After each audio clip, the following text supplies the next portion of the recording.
Mike McCaw's lab at University of Washington in Seattle. So thank you very much in advance, the teaching assistants. I know that without you, things are much, much, much more difficult. So thank you for being here. Okay. All right. Thank you, Olga. Yeah, we started teaching together in 2013, I think. And before that, we collaborated on stuff. So it's been really great working with Olga all these years, and especially around instruction. Instruction's become a big part of Skyline, which we'll talk about in a moment. But first, I wanted to try to get some interaction. Until the pandemic, a lot of our teaching was live, and we were still kind of trying to figure out how to teach and engage people online, although I think we've gotten better at it over the last couple of years. But I wanted to first just ask some questions of you, and I'm going to do it through this. Where does it? It doesn't have start to display poll shots on the slide. So I'm used to it showing so people don't know what this poll is, right? I'm used to it showing me a QR code that you just can get have some 3 lines. Yeah. What? It just has that there's no QR code. So already we have a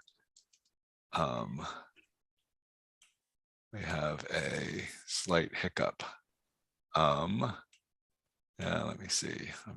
So if you see me looking off to the side here, I have 2 screens and lots of, so do I have to do, what would I have to do to? It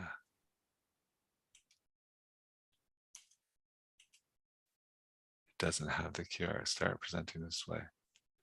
Poll results on this slide. I'm presenting, right? Maybe if I get out of presenter view.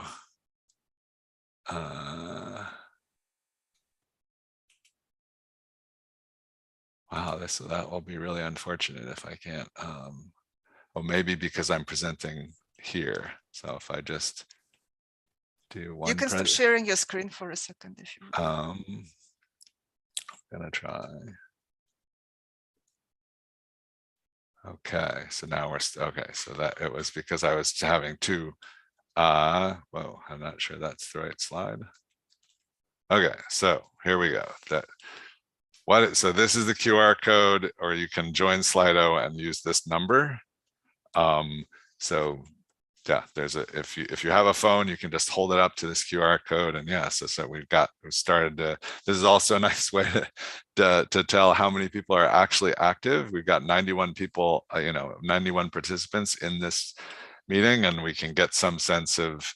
I mean, these are easy questions, so everybody should answer them. So if you don't answer them, I'm going to assume that you've started this session and walked away for some reason, maybe to get your coffee or whatever. But it gives us some sense of how many people are actually in the room, just like, when we're doing these live. So a lot of people have never used Skyline, so that's pretty typical. Although certainly even the fact that we have 50% that have done something with Skyline is much different from when we started doing these things. And it would be more like, most, maybe 25%, a quarter would have any knowledge of Skyline at all, even know that it existed. So we've got about maybe 65 people active. Let's go to the next one, and that's pretty typical. So what is your expertise with DIA? Have people done DIA experiments? It's it's still a relatively new technique, or at least over the last decade, compared to 30 years around for DDA and peptide searches, which people still use quite a lot. Okay, so yeah, there we go. Yeah, I like that. Tried but confused. Yeah, I tried to do this, but it's still a challenging technique for me. So and nobody expert. Okay, so that's That's okay. And we've got about our 60, a few more people showing up now. Let's go on to the next one. If you're using, so this is just free form. If you're using another tool for DIA, what is it? Like, so some of you might have started trying. I mean, as Lindsay, I think, showed, there's a number of, DIANN is becoming pretty popular. And MaxQuant, has something for it as well. And then of course, Spectronaut is usually something. Wow. So why two DIANNs? Because it's capitalized different.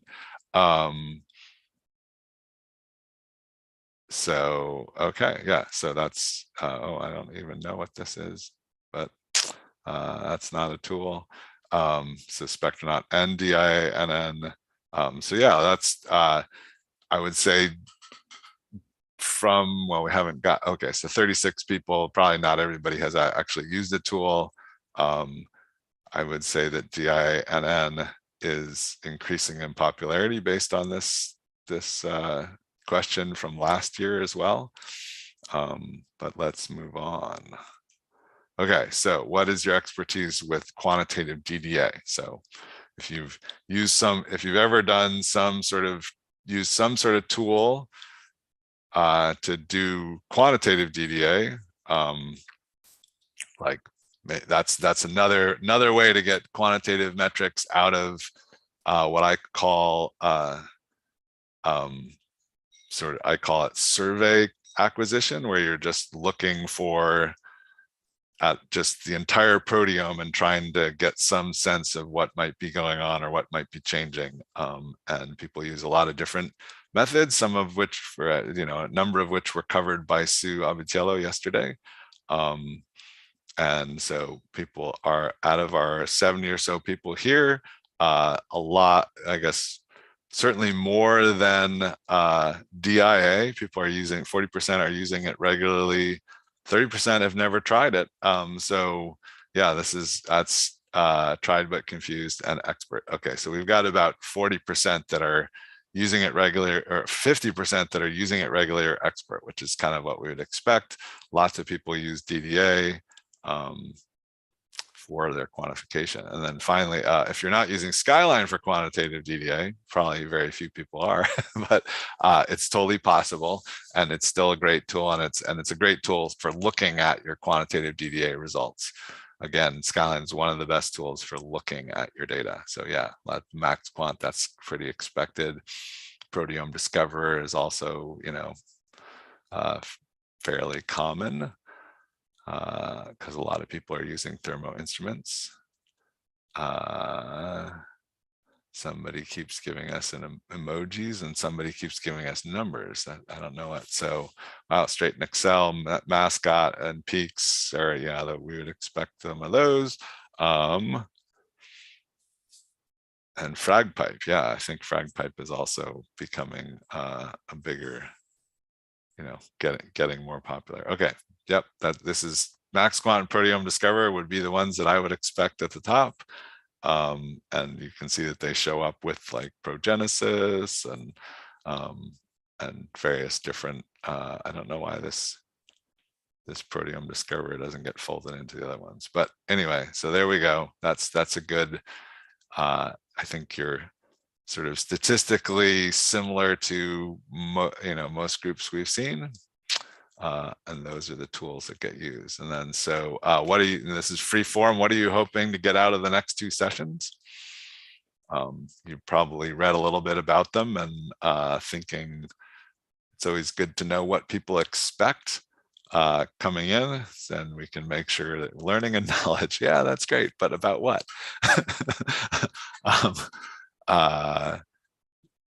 A better understanding of DINS.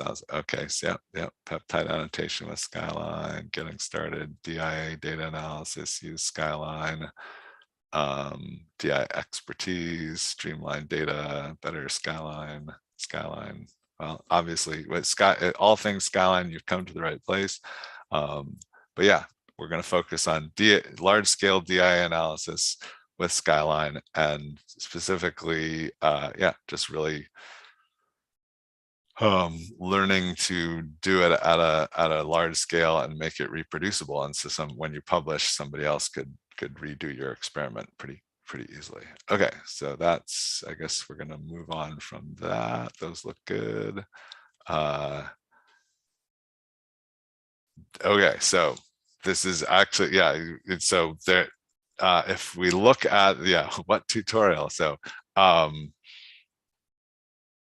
if you didn't fully read the instructions, it's pretty far at the bottom at this point. It says, hey, to get the most out of this session, you should do a tutorial.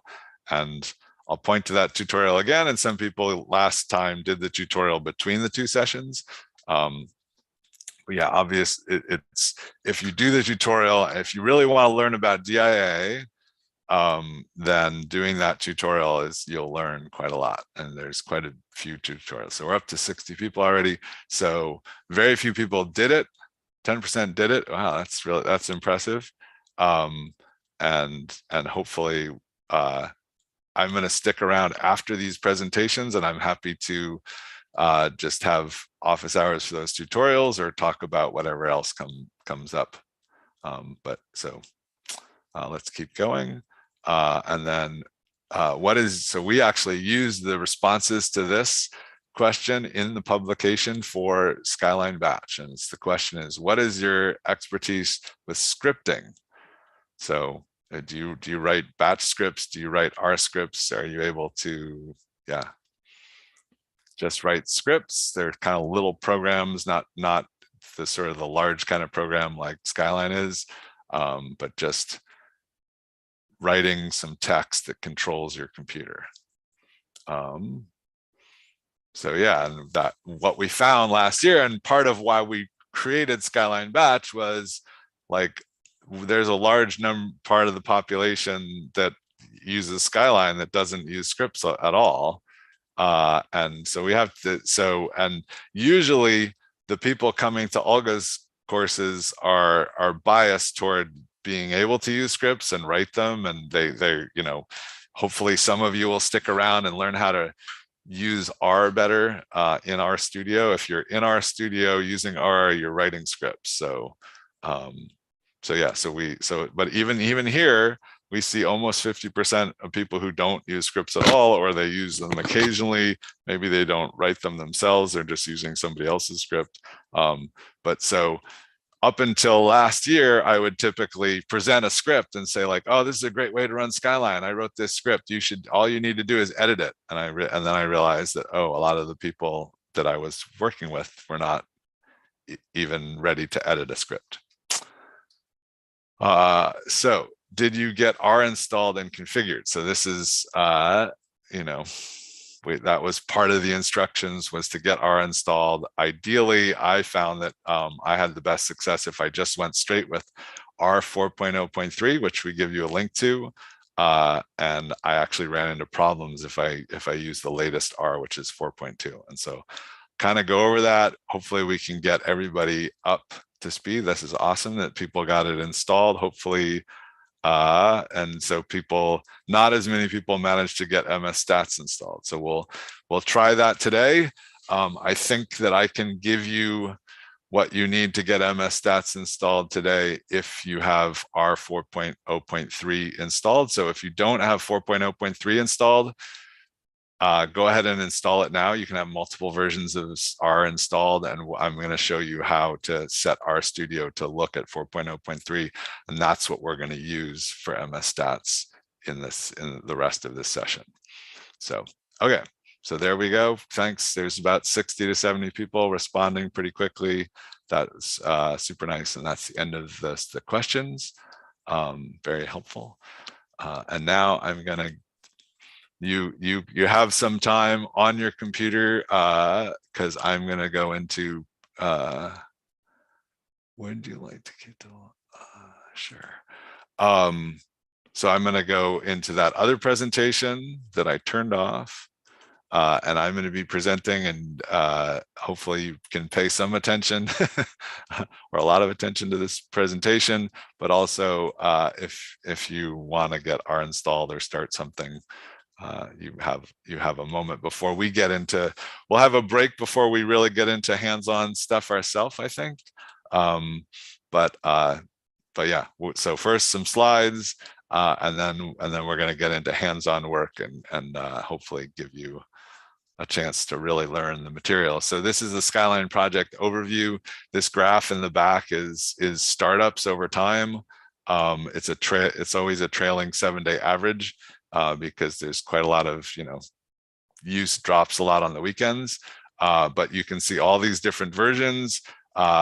Starting out here, the light colors are 32-bit. So Skyline started out 32-bit. And then right around here, we introduced 64-bit, and then we finally have dropped 32-bit. You could see that it was just disappearing in use. So everybody's using 64-bit computers, and you certainly would need to do that for large-scale DIA. So we have much bigger computers Brendan, than we have. Yep. You're not sharing your screen. I'm not sharing my screen. Did I stop sharing my screen? Huh. Okay. That would be a problem. Thanks for telling me. Zoom. Okay. Where? Wow, I can't even find the Zoom controls at this point. I'm gonna have to stop my, because you're not watching it anyway. Okay, so Zoom. Wow. And if you don't mind, there's a couple of version-related questions in Q&A. I've lost this. I have just the Q&A. Wow, I might have to go out of Zoom and come back because I've lost the controls.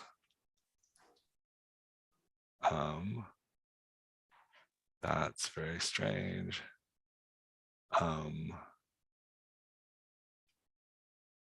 Maybe try exiting full screen mode and might make it visible.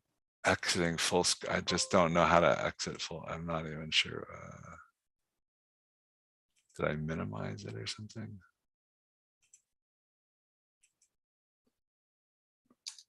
Wow, never.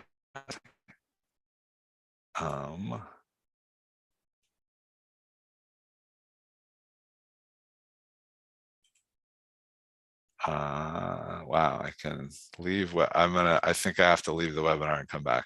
I'll be right back.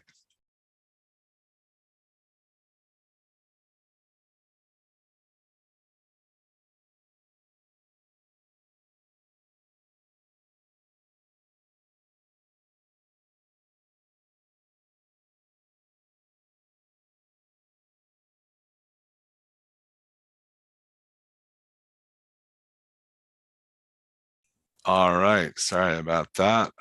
Okay, so I'll share my screen. Okay, too many screens, too many things going on here. Okay, so let's go back to that. So yeah, I guess I was trying to show this. And so yeah, so Skyline project overview. This is a graph of over time the versions of Skyline. And so you can see that there's been quite a lot of growth in the use of Skyline. There's 2 years here that are cut off. We're in the 14th year of development, 14 ending in August. And then we'll move on to our 15th year, which I'm really excited about. And I'm just excited about the accomplishment of offering free software for 14 years. 8 developers now, and then we have a project manager and 1 person focused on IT, keeping the Panorama server and all of our servers healthy, and doing a lot of the background IT work that is now necessary to keep Skyline and its infrastructure alive. Skyline itself has over 750,000 lines of C# code, not including the Proteo-wizard code that we use as well. It's all open source. You could go read the code if you want. There's 100,000 lines of those code that are dedicated to testing. We do a lot of automated testing, and that's how we try very hard to ensure that we never break things, and you can always rely on the results you're getting out of Skyline. There are over 20,000 registered users now. We just, or at least there are 20,000 email addresses that when we make a release and make a release announcement, 20,000 email addresses get that release announcement. 4,300 are registered for Skyline Daily, which is the beta release. And last year we actually had to use Skyline Daily in this session because what we were doing was so cutting edge. And thankfully this year we've gotten all the features that you need into the standard release. So you can just be one of these 20,000 users. But if you want to check out the beta, you want to play with some of the newest features, then Skyline Daily is the place to go. There's pretty stably over 10,000 instances started in any 7-day period. You can see that over here. This is the 10,000 line right there, around there. Since we first started letting people download, there's been over 145,000 downloads, and obviously a single person could download many times. I know I have.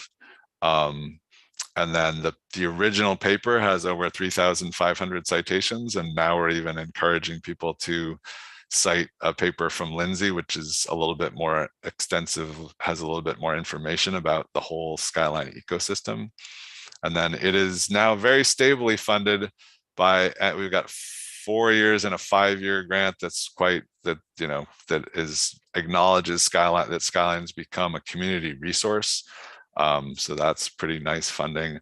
And then the instrument vendors, we have 6 instrument vendors, and half of them now pay us through 3-year contracts. And so yeah, there's no fear that Skyline's going away anytime soon. So Skyline itself, I came up with this term chromatography-based quantification to differentiate it from what I considered spectrum-based quantification for TMT and mass tagging, where the quantitative metric is inside a single spectrum. Skyline, as Lindsay showed yesterday, does this, either extracts chromatograms or has chromatograms and uses the area under these curves as a proxy for quantity. So that's what it does. It supports 4 different acquisition methods. I think you were introduced to most of this yesterday: SRAM, PRM, DIA swath, which is what we're going to focus on today, and also DDA. So it, just like MaxQuant, it can extract chromatograms from MS1 only and give you peak areas for that and do quantification off that. And I then break these methods down into this 2x2 grid where there's an acquisition mode, whether it's targeted, meaning you have to decide ahead of time what you're monitoring and tell the instrument what to monitor. And Skyline is probably, I think, hands down the best tool if this is where you are. If you're doing PRM or SRAM, most people acknowledge that Skyline is the tool to choose. Out here, DIA, DDA, obviously there's lots of other choices. We saw some in the poll results, and MaxQuant's probably the favorite here, and then DIANN and Spectronaut are out here for this survey, but we're going to use Skyline, and Skyline does perform quite well, and that's been shown several times in software comparisons. But this is where you set the mass spectrometer up with some general parameters and you run it, and then you go analyze the data afterwards. So you don't have to make any choices, or don't have to make that many choices up front. From its inception, Skyline has supported 4 of these 6 instrument vendors. The other 2 came along afterwards and said, wow, we would like to be part of this group. And so they're now all funding the work with Skyline, and we work very closely with the people at these companies, and they're very engaged in making sure Skyline works with their latest advances in their instruments. So that's a really great relationship that we're happy has flourished over so many years. We've been very focused on teaching since 2013, when Olga and Mina and I kind of said, hey, let's do a workshop at US HUPO. And then that was followed by a course at ETH with the Aebersold lab, which is now actually sadly no more. But you can see 2018, I think, was our apex year, turned out to be our apex year, where we did all of these courses all over the world. These two were new at the time and we thought, hey, both groups said, we're going to keep doing these. And sadly, I don't think either of them have lasted, and it's going to be interesting to see what comes back after we get through this pandemic. But 2019 was similarly still pretty exciting. A lot of teaching all over the world, again, in person, small groups. You can see 25, 28. We tended to really like these small groups where people could come and create relationships with us and with each other. This was some plots I made in response to Mike saying like, oh man, there are these mass spec courses that are getting like 200 people, and I was like, yeah, but we're trying to keep ours under 50, and if you look at how many people we serve over 200 people a year too. So that was pre-pandemic. The pandemic forced us to start teaching remotely. For the first year, the only two courses that really survived were this May Institute, and we started the UW, which had been doing an in-person course in Seattle, switched to Skyline online as well, and that was very popular. We would get 50. Then we contained our size to 50 people and sold those courses out in under 48 hours. Again, in 2021, both of these, and then the Barcelona course put on by the folks at PRBB, as EMBO practical course, that came back in 2021. 2022, we've done another Skyline online. You're at the May Institute for 2022. We're also kind of hoping that teaching in person is going to come back in 2022. Still a question mark here, but it's looking, we are making progress on being able to offer a course in Seattle. The announcement for that is coming soon. If you want a 5-day in-person week-long course, this is a great way to learn a lot, meet people. And yeah, I think that even though you can take these online things, I really think that getting away from work, getting away from your computer, those of you who are actually doing anything but paying attention may sympathize with this. It's really hard to keep your attention on the material, but it's way easier if you're in a room with everybody and you've got teachers around you that are trying to help you stay focused and on track and learning. So these are a few things that we hope are coming back this year, and hope to see that grow back in future years as well. So yeah, so much to teach, so much to learn. I love this quote. This was in Barcelona after the 5-day practical course, which is a great option if you're in Europe. And hopefully the Barcelona course is coming back in person this year. But this person said, I realize I'm only using 20% of what Skyline can do over dinner after the course. And my response was, we only taught you a fraction of what's possible. So, maybe you're only using 5% of what Skyline can do. And Skyline has grown, this is probably 6 years ago. Skyline has grown quite a lot. So there's even more stuff that you might not do, but just like Excel, which has been going for, 30 years, 40 years, you can learn a small amount, become effective, and expand from there. And maybe you never do. I certainly don't feel like I use all of the functionality of Excel, but it's extremely useful to me. So there are now 23 written tutorials, yeah, there's a couple more getting added. We're adding them all the time.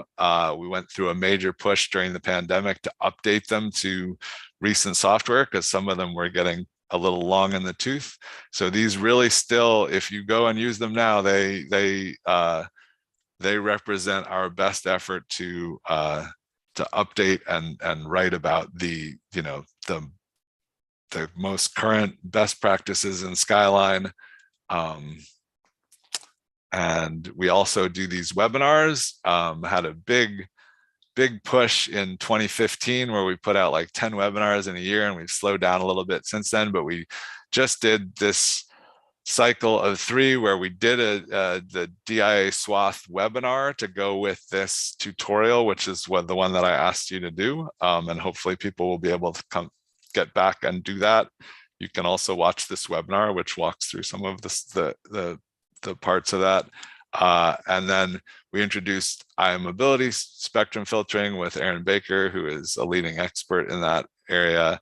And then finally, on to the timsTOF and DIA PASF. And so this was a nice little trio that I envisioned. We did eventually get there, but you can see that there's a gap between 19 and 21, which we needed Ben to actually, Ben Collins, to collect DIA PASF data and sort of get through creating a tutorial that is the companion tutorial to the ones that were created here back in 2018 was when they were created.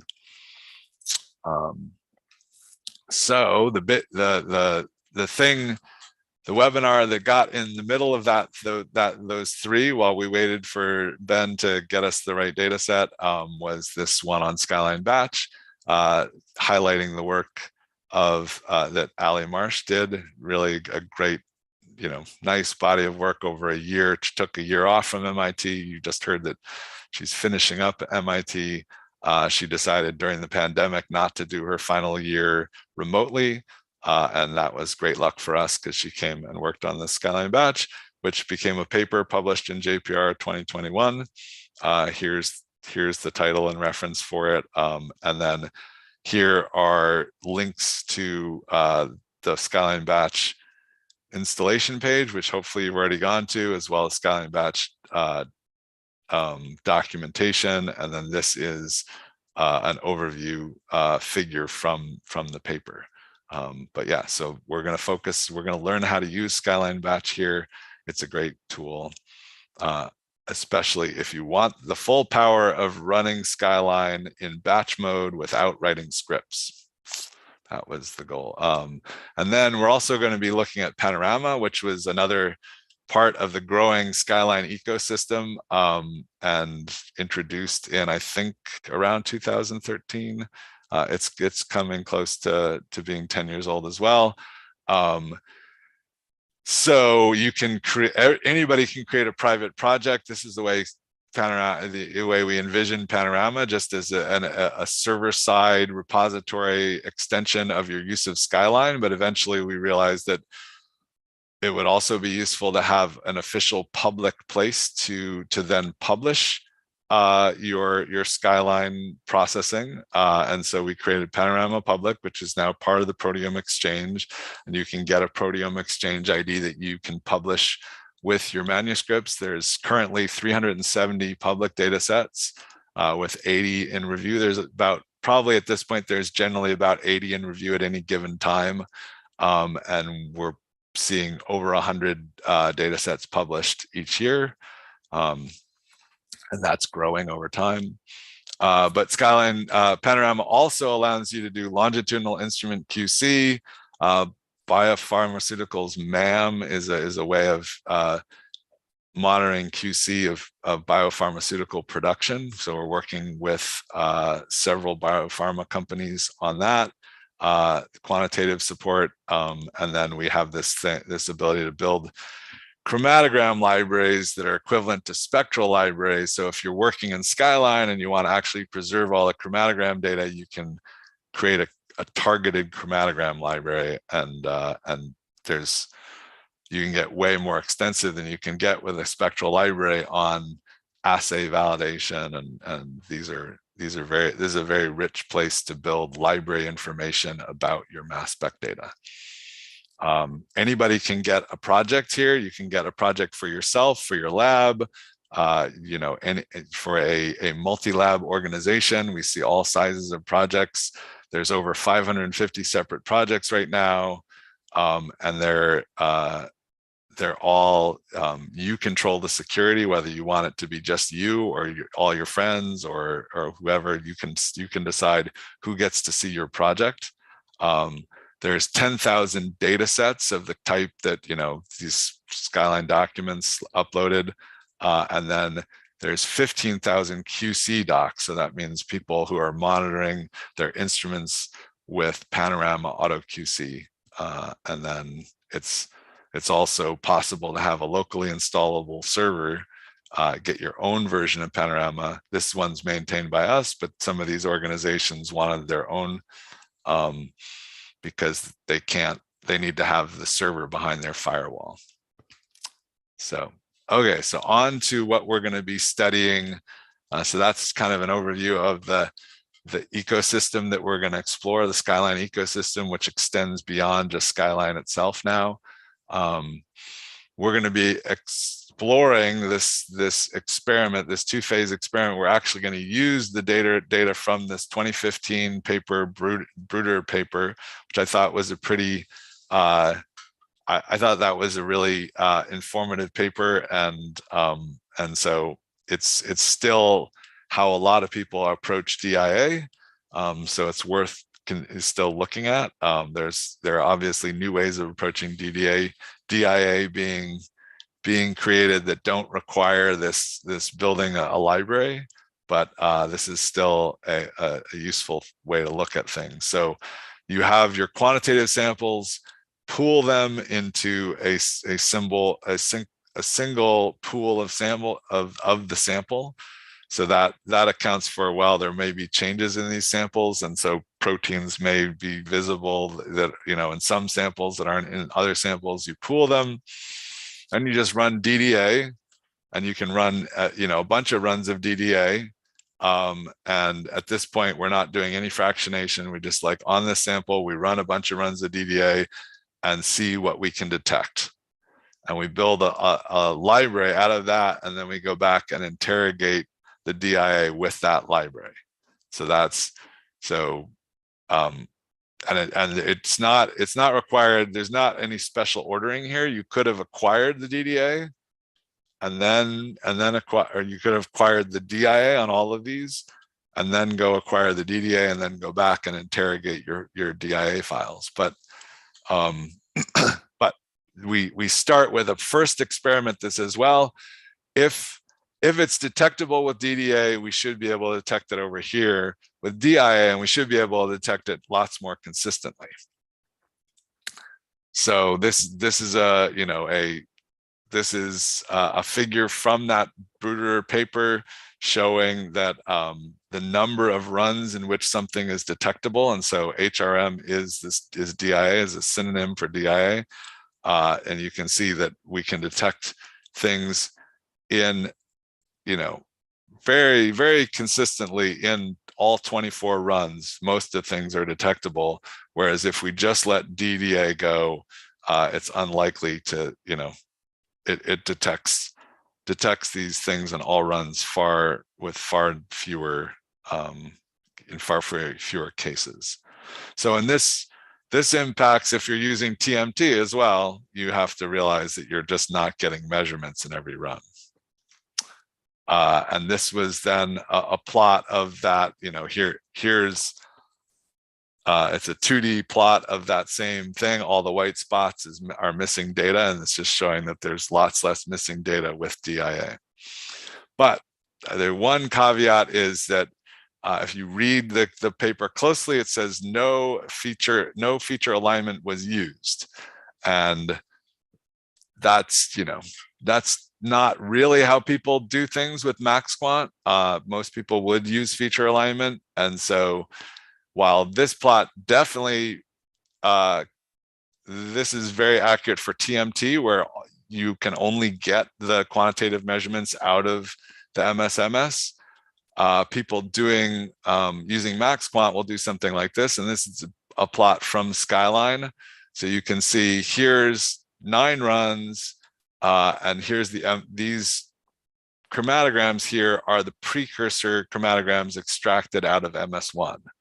So this is Skyline doing MS1 quant. It would do alignment too. You can see that there are only some runs. These little ID annotations show you where the instrument sampled an MS spectrum, and then that was identified by a search engine. And so here, this is actually pretty unusual to get an ID right in the middle of the peak. Frequently, we get IDs on either side like this. the cause of that is that this is so abundant that it gets seen really early, it gets sampled, and then there's dynamic exclusion, and then maybe it gets seen again after the dynamic exclusion wears out if there's enough still left. But you can see it's only detected in certain runs, but Skyline uses alignment. These light blue lines are sort of Skyline saying, hey, well, if this ID were to be mapped onto this other run, this is where it would show up. And then you can see that there's actually there are quite nice peaks. So it's not clear why the mass spectrometer didn't sample it, other than the fact that it is quite a bit less. So yeah, when these middle ones are where it's really high intensity, up around, you can see like 3 billion ions per second. And down here, we only have like tens of millions of ions per second. And frequently we're not sampling it because DDA, that's the way DDA works. And so the experiment that I just mentioned, Bruder would then treat this like, so those are the IDs. And so what they're saying is that in the experiment, they treated anything that didn't have a direct ID, so no cross-run alignment, as if it were missing. So I think that's a little bit overstating the problem. We can do better than that with MSMS, but still, the point remains that with DIA, we do get much better coverage and much more selective and better peak areas. So, and a really important concept that, as we were doing SRM back in the day with Skyline, we realized, a key concept that is allowing us to get more information out of our mass spectrometry data is prior knowledge and consistency. And there are just things that we measure with our mass spectrometer that are highly consistent across runs, and if we have prior knowledge of them, we can do a better job than just every time. Rudy Aebersold used to have this thing saying, like, we need to stop rediscovering our data every time, because frequently that's what we're doing, is we have a FASTA file and we treat it like all we know about this data is we know that it could have anything in this FASTA file in it. And we go out and we search the data every time without using any prior knowledge, when actually we know that relative product ion abundance is highly consistent. You saw that yesterday with Lindsay. We would see these, stripes of many runs. The transitions were very, very consistent across the runs, and we encode that in spectral libraries. So one of the key things about spectral libraries is they tell us what the relative product ion abundance is. And now we have predictors like PROSIT that can just predict these from a peptide sequence. And those are highly useful, and I recommend using them. And we talked about that yesterday. And then there's retention time, which is also highly consistent if you're using the same chromatography, and especially if you're on a single column run to run. So, and then we have learned to encode these in what we call IRT libraries, and these can all be wrapped up together. And then, so these are powerful enough to be used cross-lab and cross-experiment. So that allows us to measure, store, and reuse them, and then more powerful run to run. So then that's what we were looking at yesterday, where we could say, wow, we really expect the retention times to all line up run to run, and we really expect the relative ion abundance. So that's what this looks like. Again, in a slide that you saw this with Lindsay yesterday. This is actually the same data set you were looking at with Lindsay yesterday. But yeah, when things are working well, we see this and we go, oh, looks great. The relative ion abundance is very consistent. Each one of these colors is the extracted peak area for a certain fragment ion in an SRM experiment. And the same thing applies for DIA and even DDA. For retention time, what we're saying is we've learned that when we use the same chromatography, and especially the same column on the same instrument, we get highly reproducible relative retention times. So these are the IRT peptides. This is from the original IRT paper, which I co-authored with the folks at Biognosis. That was a great paper to work on. I appreciate them including me and Skyline in it. But yeah, we see that these peptides come out in this pattern. And then in that paper, we showed that, yeah, if we change the chromatography, they still came out in this pattern. And if we change the gradient length with that, still using C18 chromatography, they came out relative to each other highly consistently. So even when we were changing the chromatography, they were coming out highly consistently. And that meant that we could map all the other peptides and give them values that essentially said how far they were from all of these other peptides. And then we could reuse that to know when peptides are expected to elute. So we're going to be exploring this prior knowledge workflow, which I've talked about in some of the webinars, where you do DIA acquisition, and then you apply a spectral library. And originally Skyline had spectral library and IRT library, and you can still have them separated. And this tells us what they're supplying us is relative ion abundance and normalized Brendan? retention time. Yes. Sorry, it's just because it's a little bit relevant to this before we moved out. So Timothy is asking, yesterday we heard that the fragmentation energy is fixed in DIA, but often not in DDA. So will DDA spectral libraries need to have the information stored to make them useful for DIA?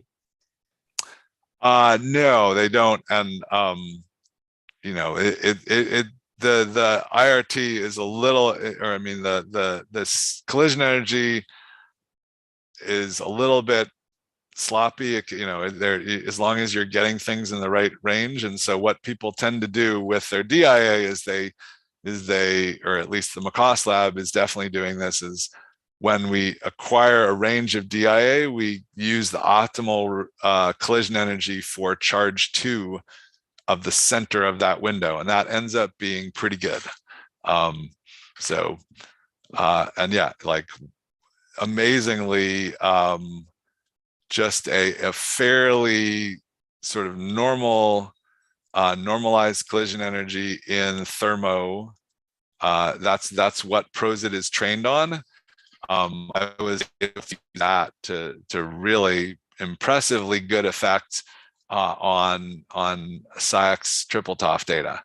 And you can go back and look at this, the PROSIT presentation I mentioned yesterday that I gave at ASMS. And we actually even got better quantitative results, in some cases, using PROSIT predictions. So yeah, I think DDA data is clearly highly useful and highly reliable. There are some cases where you'll go like, oh, okay, that doesn't quite match up, and I think I know why. But if you are doing DDA acquisition, you want to make sure that the fragmentation is the same. And so you're going to have more cases where things don't match up if you used ion trap CID fragmentation in a thermo instrument versus HCD. So there are some things to watch out for. But yes, DIA, we use tons of DDA data, and even PROSIT prediction libraries are based on DDA data. So DDA data has been highly proven to work well with DIA data.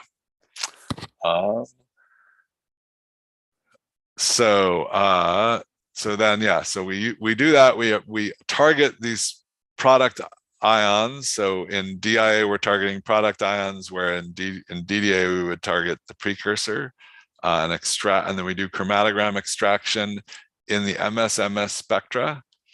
And then apply an M-profit model to pick the peaks that we're going to use for quantification, and then we can do quantitative analysis.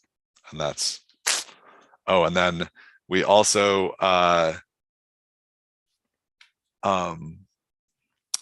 there was a comparison back when, before DIANN was not part of the comparison back at this point, but there was these other tools are also certainly capable and do very similarly.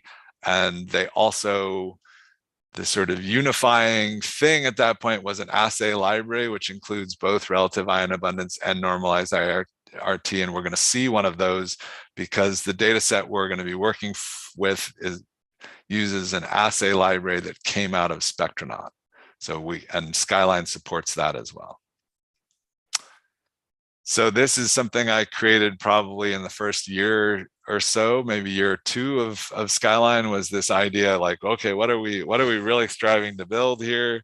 We're striving to build this is Skyline here doing this thing we call targeted method refinement.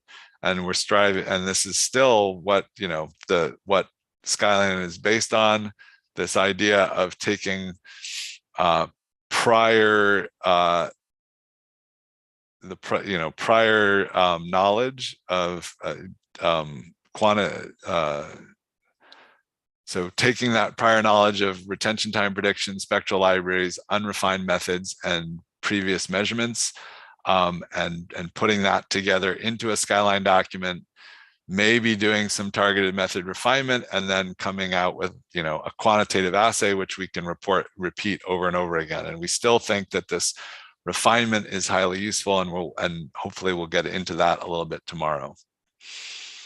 So even with DIA, it is possible to do some refinement and even just stay with DIA, or certainly you can use refinement of DIA data to get to an SRM method where you're very specifically targeting your targets of interest, and you'll get higher precision measurements. And I know that Deanna, who is a TA here, has a really good presentation, has done a lot of this work of getting from DIA down to SRM or PRM. So the idea is that you build a method, run the method, evaluate the results, do some refinement, and then you go back and use a new method.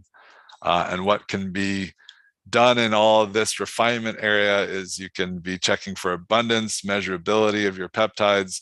You can actually even do a first analysis of like, do these proteins or peptides have any chance of differentiating the cases that I care about? And then you could just eliminate the ones that don't. And then there's, peptides, some of them undergo degradation. There are some weird digestion things that could be happening. You can do analyses that are targeted at it. Can I just even get repeatable measurements of these peptides?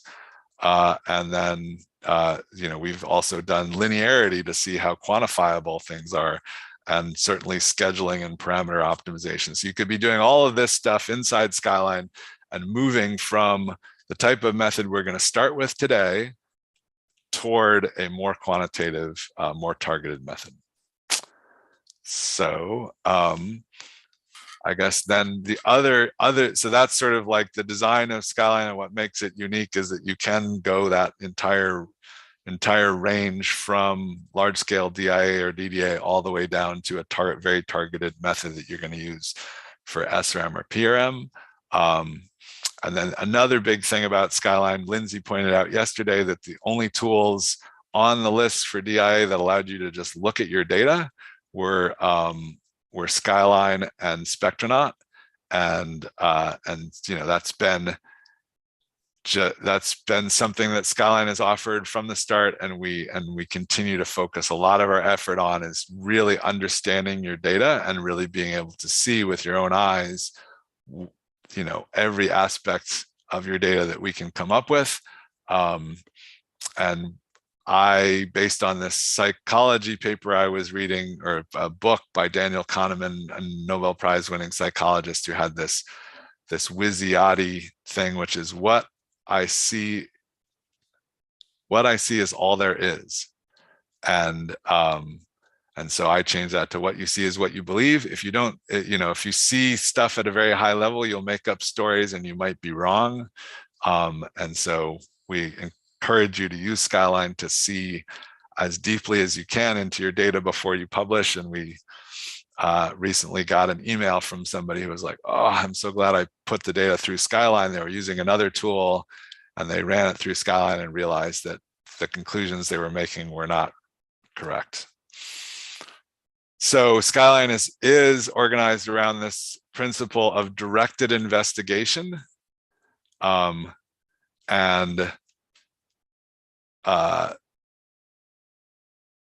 so I like to actually draw a parallel to Google Maps. This is a satellite view in Google Maps. And as I'll show you, we have a satellite view of our own in proteomics. But when I'm working with people in person and when people can actually just chime in, which is maybe not that easy here, other than people could write in the chat. But when in the smaller courses that we do, even on Zoom, we don't use this webinar view. We use just a Zoom meeting, and people can speak up. But so I'm just going to have to tell you, at this satellite view, I would normally go like, well, what do you see? What can you know at this point? And I would say that, you know, hopefully people can see that there's this white here, and so that's actually snow or ice. And so contrary to the way my eyes see this, these are the highest points. And then there's brownish stuff around there. And that's, I now can know from the fact that I can see some ice, the brownish stuff is probably not desert, it's probably rock. And so these are mountains, and I'm in a fairly mountainous region. Maybe you can sort of derive from these lines where we can see the dark green is probably evergreen pine trees, and then we see this lighter green, which we maybe think, okay, it's, you know, maybe that's either, you know, why would we have lighter green after the darker green? And then, you know, you can maybe guess that that's farmland of some kind. There's obviously there's seem to be some rivers running through here. And, you know, down here, you can see kind of some turquoise things that are probably lakes.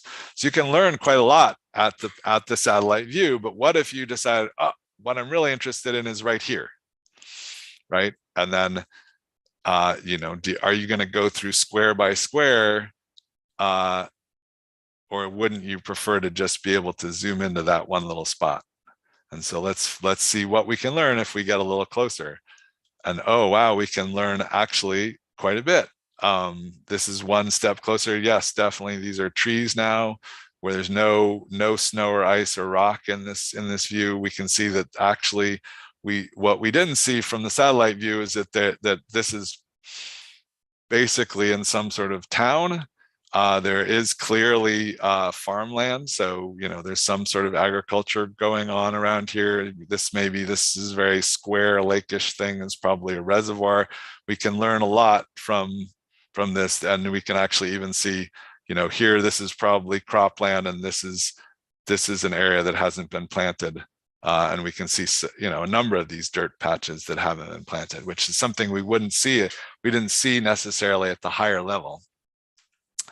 And then if we zoom in one more level, we can see that this is actually where I was teaching at the time. This is a monastery. You know, we can maybe, you know, we could maybe see people in the courtyards, but we can also see, you know, here is a river for sure.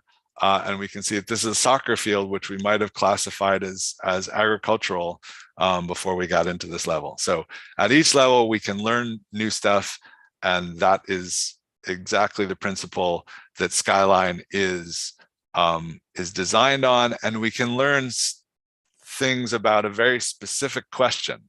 And we're the ones who came up with the question, well, what's happening right here? We didn't, you know, we didn't go like, well, okay, to know what's happening right here, we have to go through all, you know, this entire map. We were able to quickly zoom in and get a lot of information about the thing that we're interested in. And that's what Skyline's designed on. This is the satellite view in proteomics. Lindsay presented this very nicely yesterday as well. We get these heat map plots where all of the work that Skyline and other tools have done to quantify, come up with a peak area and come up with a quantitative value are summarized across a number of samples and a number of targets, and the number of targets could be tens of thousands, and the samples could be hundreds. But this is the satellite view, and we have to ask ourselves what's underneath these values. And if all you do is rush right to the satellite view and then even run a tool like MS Stats and then go, oh, these are my answers, I think you're missing a lot. There's still a lot going on in mass spectrometry that needs to be double checked and triple checked and very thoroughly assessed. And Skyline will help you do that. So looking, one, I think actually it's a couple levels down from the satellite view is the chromatogram, is looking at the chromatograms. And so, this is a plot from Skyline explaining how it got the peak area for this particular thing, that this little arrowhead is pointing at a peak apex. And it got and I'm going to highlight this with, these are the integration boundaries that Skyline chose. And so I'm going over sources of error. This is, again, these are precursor. This is MS1 quantification. It's not DIA, which we're going to get into in a moment. But again, we have these IDs saying, hey, this was ID'd here, and this was ID'd here with MS. And Skyline has chosen this as the boundaries. And so in a more interactive format, I would ask you, well, what's the problem with that? And the problem is that we think that the integration boundaries are not quite right, because we have an ID out here, and this to the human eye, the chromatography is very spiky, but to the human eye, we would put the integration boundaries out here. And so at the satellite level, we have undercounted the peak area for this peptide. Here's another case. It's kind of blurry, unfortunately, but again, I've highlighted the peak boundaries. This is Skyline again showing DDA. There's an ID in the back here. You can't quite see that well, and you can see this big brown spike here, which is clearly an interference. So if we were to do this manually or ourselves, we would have wished that, or we would wish that Skyline had integrated it like that, at least. Those are probably the best integration boundaries for the peak that we see. And I'm going to tell you that there's still going to be interference on this brown thing. It's not completely gone. So we're still getting signal from something else, but we're getting a lot less of it than we were before. And to actually get the most accurate quantification, we might want to eliminate this brown thing from our quantitative considerations, because there's obviously some other peptide that contributes signal to that brown thing. Here's another case. This was actually a bug report that somebody sent me, and they said, wow, why is Skyline picking this 27.2 thing when the 28.2 thing has an ID in the middle of it? It has aligned IDs. It must be that's the right one.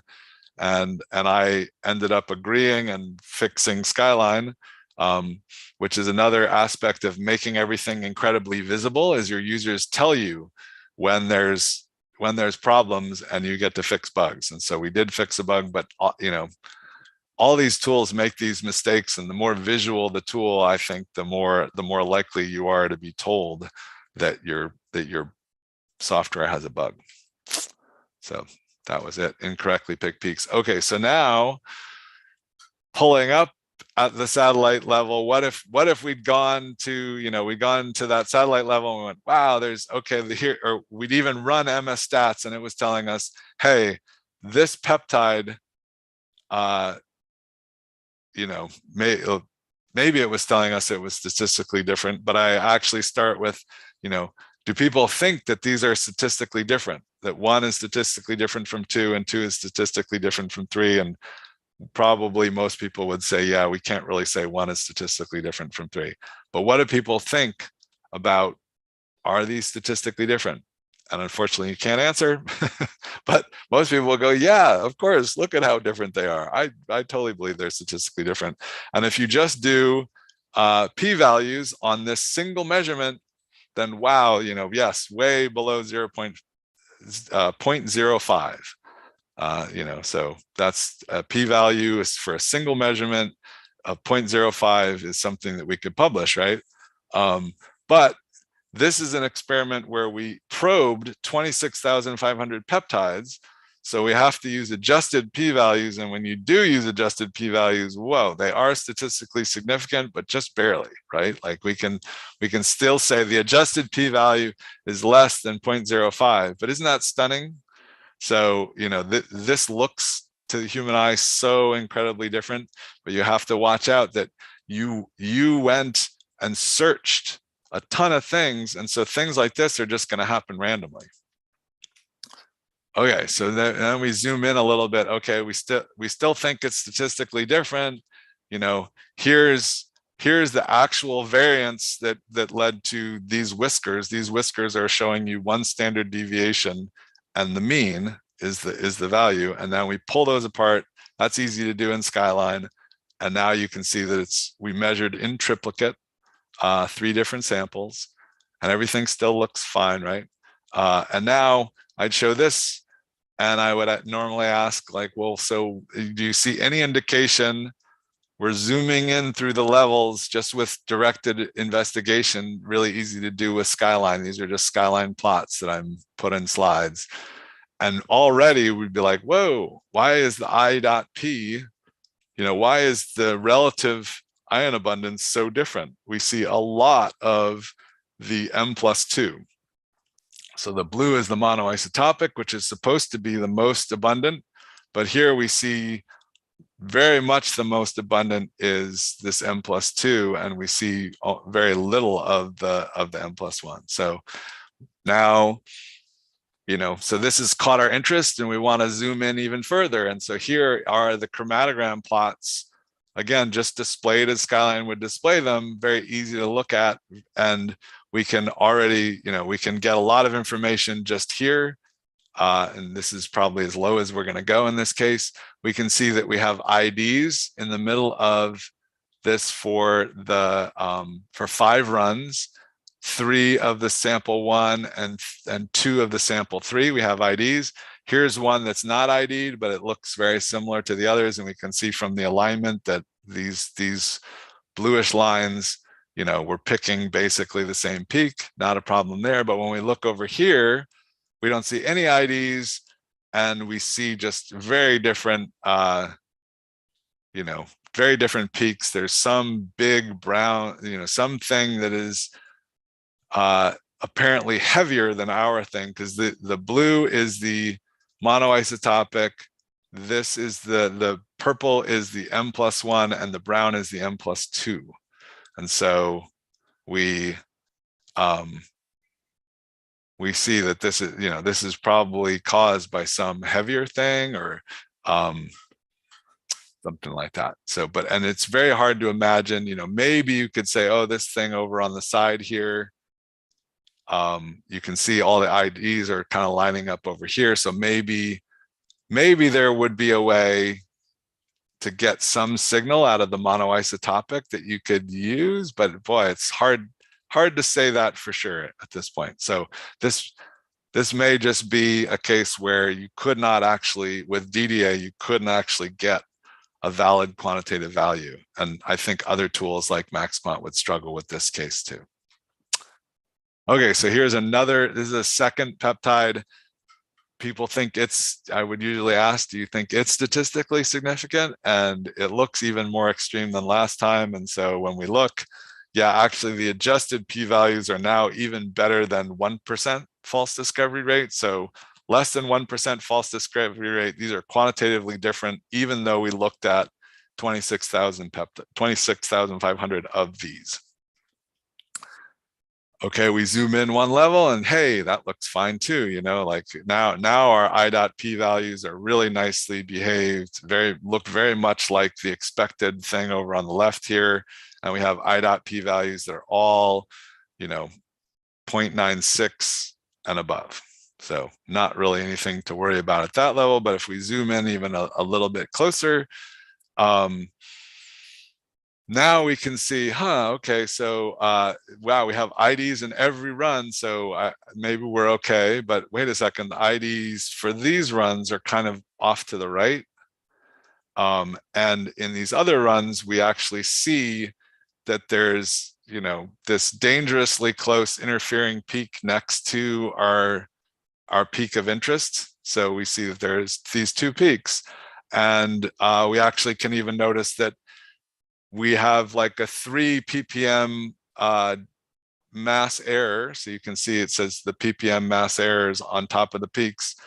We have a basically 3 to 4 ppm mass error, 5 over here on all of these runs, the sample 1s and sample 3s. And then in the sample 2, we see that we have a 20 ppm mass error. And actually, if we look here, the peak to the left has a 20 ppm mass error. So we're maybe starting to see, even at this, magnification, wait a second, there's some evidence that we actually are picking the thing to the left here. And then, if with Skyline, it's fairly easy to just put the cursor to the left and zoom in, and then we can see, oh wait, that other thing is there. It's just, it's getting swamped by this. So the thing that's changing here is probably not the peak to the right, which is the thing we're interested in, this peak to the left. And we might really go, wow, what's that? I hope I can figure out what this is, because that is changing very significantly, but not the thing that we were hoping to measure. That's not changing significantly. But I would tell you that, like, there's no tool, Max Quant, no, Proteome Discover, there's no tool that's going to be able to, that's going to see this thing over here as anything but a shoulder on that big peak. So I think a lot of tools are going to make a mistake like this, and it's only through being able to zoom in and do directed investigation when you're like, yep, this is a great thing, I'm gonna publish, and then you use these tools, you can learn more and maybe save yourself some mistakes. So, and then the final level that we implemented in Skyline a while ago now was just the ability to point and click when you're extracting chromatograms from spectra, to be able to point at the chromatogram and see the spectrum that created the point. So here we clicked here, and we can see this is profile mode data, and we would often recommend that you use centroided, but you can see these are the peaks, and this is the isotope distribution, and there's 2 ppm mass error. This all looks really nice. But in terms of directed investigation, maybe you're like, well, what's this over here? Is that an interference? Because it's definitely bleeding. It would bleed into this peak. Or is it, sometimes if a peptide contains a proline, you'll get this sort of double elution. Could it just be more of my same peptide? And that's now easily answerable with Skyline by clicking on the point, and in this peak over here, and you can see, oh wait, no, this is a different peptide altogether that's a little bit lighter. So this is its monoisotopic mass. You can see that its mass error is larger, again, like the 2 peaks that we saw in the last thing. The mass error is bigger. So this is the way. One of the people in the McCoss lab, when we first implemented this, said, wow, it's like pulling the blinders off. Suddenly I can see all these things that I couldn't see before. So this is directed investigation that Skyline supports. This is the Skyline team. And everybody is, Emeritus Ali Marsh, I put her on here because we're presenting all her work this week, this session. So, but she's sadly no longer part of the Skyline team. But all of these people are working, very hard to improve Skyline and the Skyline ecosystem for you. And very responsive. We're here on the support board, very responsive to your feedback and questions, and want to help you use Skyline as effectively as possible. So, and that ends the presentation part of this. I'm going to take some questions, I think, and then we'll move on to doing some hands-on. We'll take a break, and then we'll do some hands-on. There was one question from Leigh Foster, but I think Okay. Diana is responding it now. I was kind of saving it because. Well, I'll look at it quickly while it's here. I noticed yesterday that most of your peptides were less than 60 seconds RT reproducibility, which is awesome. Is this solely an effect of recalibrating data using the IRT, or was it a combination of factors? So this is saying that I guess the retention times didn't move around more than a minute. And that was not that yesterday's data was not our retention time aligned. So I think it was simply that our instrument operator did Daniela Tomazella did a really nice job of collecting those 42 runs with she collected them very, over, I forget what, 2 to 4 days of acquisition, but yeah, the retention times did not vary greatly, but which is also important, but we used a 5-minute retention time window, and that turned out to be too small. Even with the low variability in retention time, there was a lot of truncation where we lost information, which Lindsay showed yesterday as well. So I don't know whether Danielle or whether Deanna is still typing an answer to that one. Maybe not. I will say that it's answered live.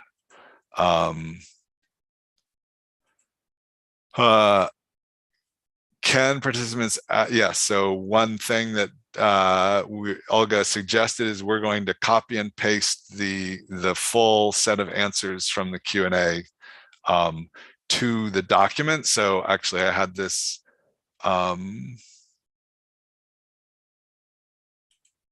so hopefully at this point, everybody has visited this document. This is the document for our session. And I've already, just last night, I added the presentation slides. So if you want the PDF, and hopefully some people like to have the slides before the presentation. So hopefully some people found this last night. But if you go to this document, which is linked to on the main page of the May Institute, right? So the way you can get to this document is just by clicking here.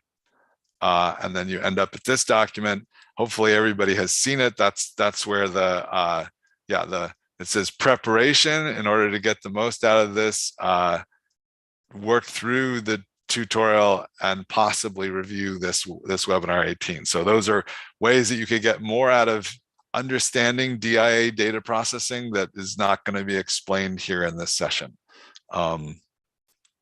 So that was the question about how many people got to the tutorial. You had to actually read to the bottom of this. There's other things that, we obviously asked you to install Skyline and Skyline Batch and RStudio and R. And it seemed like a fair number of people got through installing R 4.0.3. And then we asked you to visit this location and start downloading data. But yeah, so this is, and we'll, at the bottom here, we will post all the Q&A. So long answer to a short question. Okay. So Deanna is handling that one. For the replicate same precursors, how to sum them up for quantification. Thanks. Yeah, for the DDA data where we're doing precursor quantification based on precursor, and we've extracted the monoisotopic, the M+1 and the M+2. So we've got 3 isotopes extracted. So what I will say is that in the absence of interference, i.e. when there's no interference, the more ions you measure, the better. So if you measured a bunch of ions and you're confident there's no interference, you should include those in your statistical quantitative assessment. So add the peak areas up. We've definitely shown this with SRM where there's very low interference. We show that using 5 transitions gives you more reproducible quantification than using the best transition.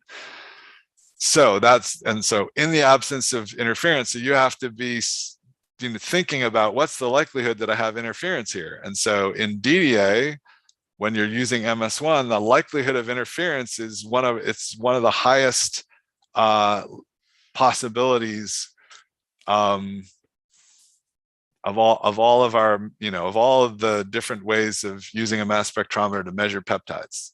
So using MS1, so there, I think there can be an argument made that, okay, use the monoisotopic only because you're decreasing the probability of interference, because we just saw like, okay, yep, the interference can happen by something that's one mass unit heavier or lighter, and so there's just much higher probability of interference than there is with DIA, PRM, or SRM. So I don't have a definite opinion on that, but I can imagine that if there's a case to say use the most intense thing, to me it would be MS1 DDA.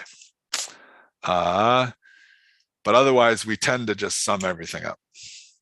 What accuracy threshold do you recommend? Greater than 10 ppm? Yeah, so I showed that data.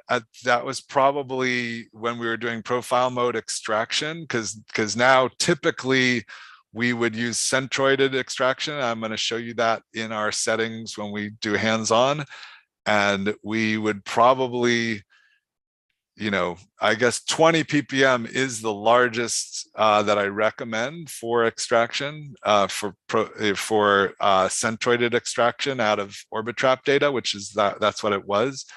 And we do go as low as 10 ppm, but you have to pay attention to the quality of your data, right? If you're yeah, there are some, and hopefully we'll look at that too. There's a way of looking in Skyline and going like, well, what's the distribution of mass error?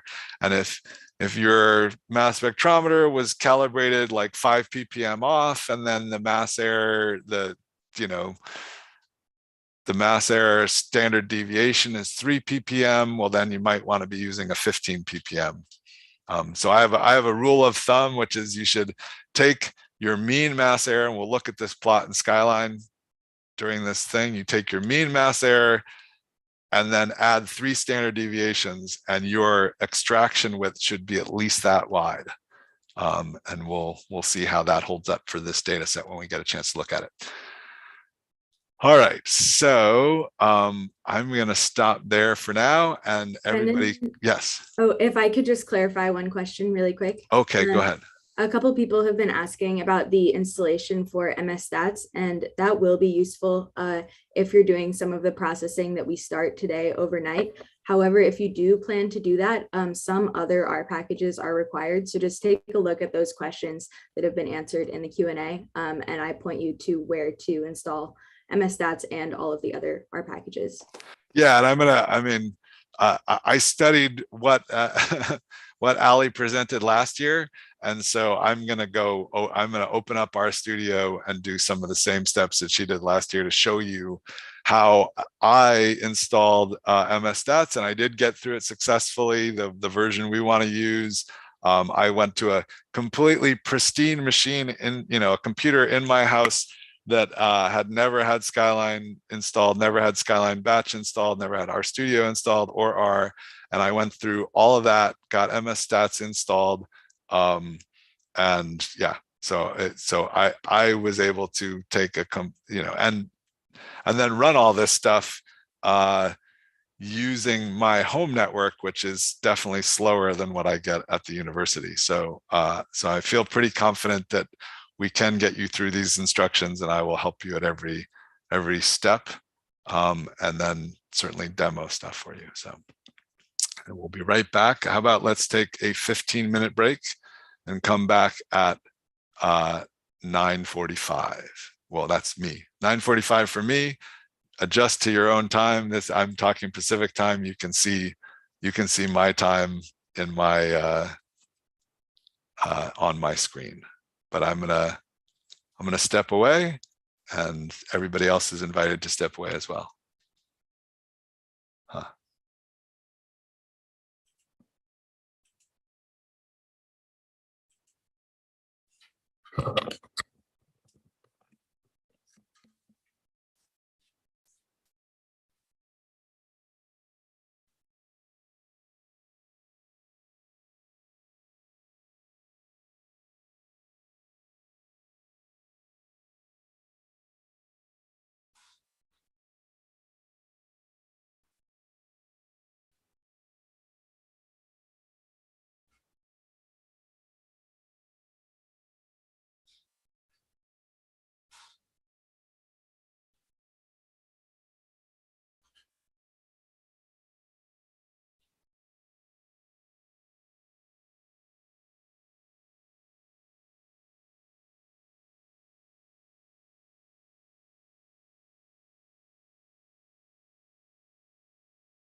Hello, everyone. Our 15-minute break is up. And we're going to start the hands-on portion of the presentation. I'm going to switch to a computer at my work inside, at University of Washington. But first, and I'll show this page. Hopefully everybody has gone from the May Institute page, documents, and gotten to this page, and hopefully everybody got through installing Skyline, Skyline Batch, RStudio, and installing R 4.0.3 at this point. And we're going to switch our attention to this Brooder data set, which we've been talking about as part of this paper. I think it was a real turning point paper for DIA in 2015. Now 7 years old. But we're gonna reanalyze the data with Skyline. The original analysis was done with Spectronaut. And so I'm gonna switch to my work computer to do that. It's a little bit more powerful than my home computer. And so here again, this is the page that we're focusing on. And if you got through these first steps, then the next thing to do would be to click on this link, this top link, and this brings you to a page from the paper. We have now published to Panorama Public the two data sets that we're teaching here. And this is the Brooder one. And we did our best. We worked really hard to try to document this as much as possible so that, like, in theory, I should be able to just go, okay, well, over to you. Why don't you just read all this stuff and work out how to run all these things? Because it's really thoroughly documented here. But I know from experience that having me talk you through it, it helps a lot with learning. So there's a lot, you can come back here, read this stuff thoroughly, and get to the same point. We even have the slides that we presented last year, which are slightly modified, or not quite exactly what I just presented, but very, very similar. And then I'm going to present a set of slides that will be like Ali's when we get to actually working with Skyline Batch. But we asked you to download this BCFG file, and if you did that, you would end, and then we asked you to, so this is, you would end up in Skyline Batch with something like this, where there's these two configurations. One's called Brooder and one's called Brooder MS Stats. And the one, so that they're very close to each other. And I'm going to show you how to create both of these yourself later. But we asked you to just run the download files only. I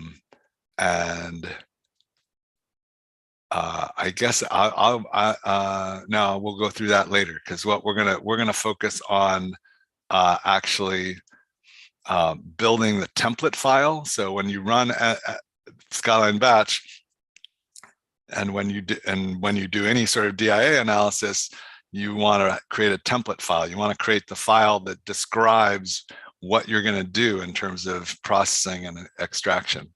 So so that's our first task. But in theory, everybody would have, or ideally everybody would have this.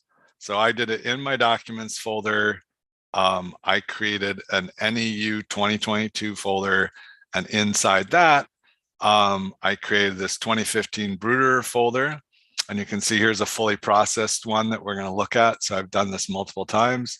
And then here is, if you had downloaded the BCFG file, open it in Skyline Batch, and just click the download data only, you'd end up with something like this, where a few little files have been downloaded, and here's the 24 raw data files that we would ideally like to process. So that's what we hoped everybody could get through. Again, on a completely separate machine in my house with slower networking. I did manage to get through all actually the full processing last night with MS Stats and everything. So I know that it's possible. So with this, there are some extra files from that folder that we still need to. We're gonna do this more from the perspective of, okay, like, so we could just run everything with BCFG, with this BCFG file, and then we would have a complete, you know, that this would have, you know, that's basically what I did here. This is, oh no, this is fully processed with my own processing. But I have definitely run everything with BCFG, and you get, you know, absolutely everything completely processed on your own machine. But what we're going to do is we're going to do it as if we were trying to set this up for ourselves the first time, as if we didn't have this BCFG file. Okay, so the first thing we need to do is create a template file. So that's all your settings and everything you're going to target in one place. And that's actually in this PDF here. So I'm basically going to walk you through that PDF.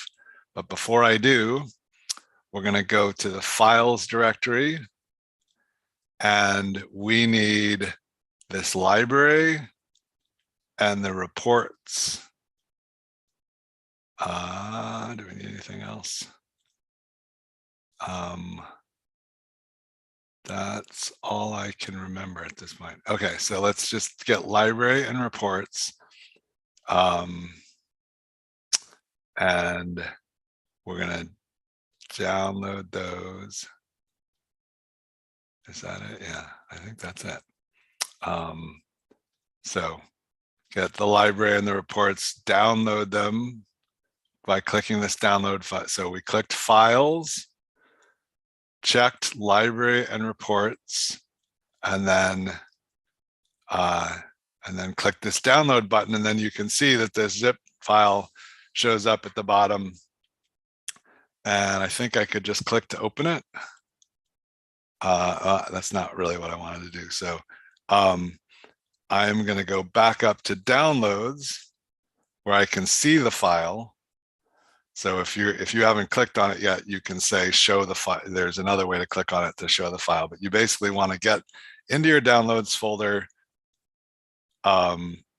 with the zip file showing, and then you right click on the zip file, and Windows will offer you the option extract all.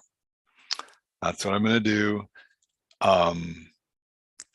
And then I'm going to browse to right here. So if you've, you know, created some folder, so this is my NEU 2022 folder in there, and then my Brooder folder, I'm just going to extract right into the folder that has the raw data. So it should have a raw subfolder. Now, I guess if you did not, so let's actually, let me pull back for a second. If you didn't get as far as running the download files with Skyline Batch and everything, you can catch up by simply, you know, going to your documents folder, creating a subfolder or two, and then, yeah, you can now create a subfolder and just go, you know, my Brooder. So if you want to, like, I think that you should still be able to follow along if all you do is create a set of folders that are raw.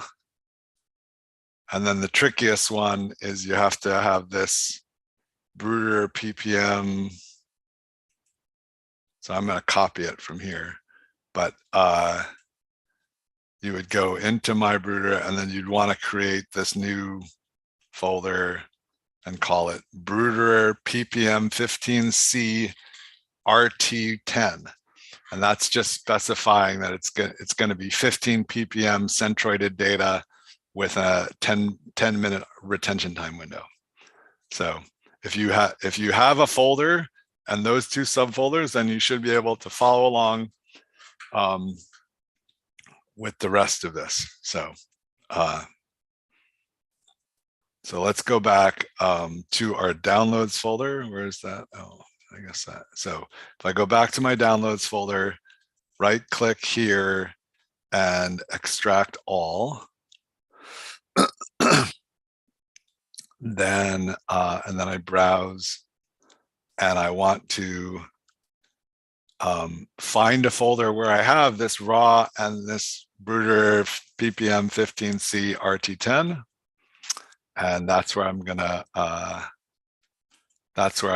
extract everything out of my zip file. So extract. Okay, and so now it's, Windows pops up this window showing me where I just extracted to. I have a library and a raw. Oh, I have a library and a reports here. And you can see actually reports has this Bruder annotation CSV, which we're gonna want. And we also have a copy of it up here. So if you ran download data only, you got this .sky.zip and this annotation CSV, and you got some folders created for you when you'll have the raw data. Okay, so but now let's go ahead and wow, my video keeps stopping. Huh? I get frozen. So now let's go ahead and start doing the steps to create a template. So to do that, we're going to start Skyline. Brendan, one really quick question. I Sure. think people are confused about where you got the zip file. Could you speak to that one? Okay, so the zip file comes from, again, we up on this.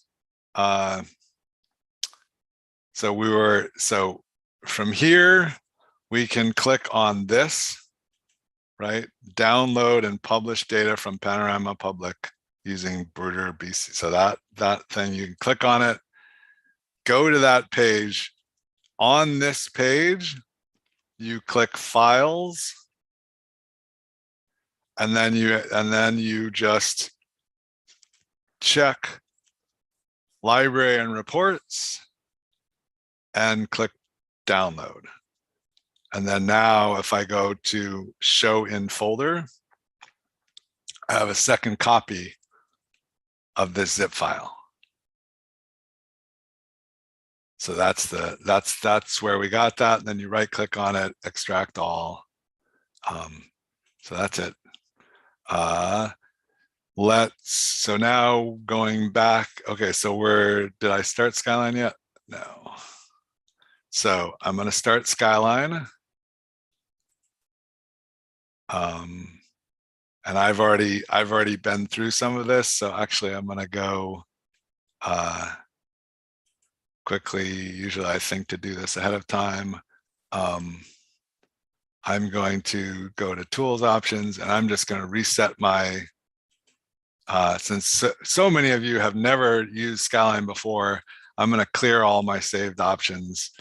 It's definitely better not to have, Skyline will offer me all sorts of help.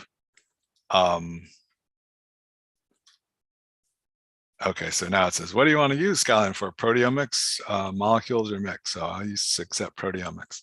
So first time into Skyline, so this just clears out all the options I may have saved from doing this before. And we'll go to blank document. And actually, if you have used Skyline before, then the first thing, the first thing we should all do anyway is to go to File, Open, and then inside this Bruder 2015, where we go to the Reports folder, there's this MS Stats Annotations file. And it's an empty file. All it does is get certain annotations and reports that we need from MS Stats, that we need for MS Stats into Skyline. So go ahead and open that. You can see you don't get anything, but it does say Skyline MS Stats Annotations open. The settings that we're getting are in document settings. We can see that there's a couple annotations, condition and bioreplicate, that MS Stats needs. and then there's these two reports, MS Stats Input Plus. And this one, MS Stats doesn't need, but we use anyway. So that gets you all those things. We don't now need that. And so the next thing to do is to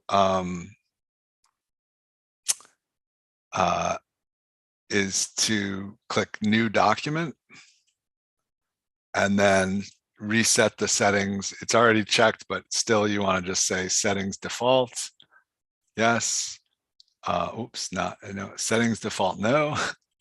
Settings, you don't want to save the settings. And then I also tend to like to then bring up the audit log and prove to myself that this is an empty audit log. So I'm gonna go ahead and keep this audit log open. This tracks everything that I do in Skyline, and would, we hope, be helpful to somebody who wants to recreate this document later. So it would provide a set of instructions for them. So we can see that grow as we do these steps. So let's save this file as, we're going to put it in the Bruder root directory where there's no files right now. And we're going to call it Bruder 2022. So just save it to the root of the folder where you have the raw data and the reports and the library and everything. So that we just have an empty document with default settings, no audit log. This is like just a great starting point. And then we're going to review all the settings. So we got peptide settings, transition settings, and document settings to get through. For the most part, we can accept defaults. So we're fine with this as defaults. For the data that we're going to be working with, yeah, we're not going to start with a retention time predictor that will get created by virtue of what we do later. And we're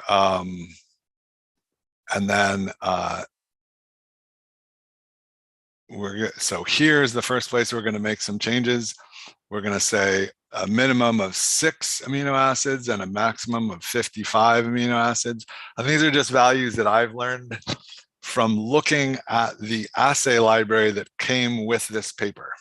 So I'm just trying to reconstitute what the paper did inside Skyline, and then 0 excluded amino acids.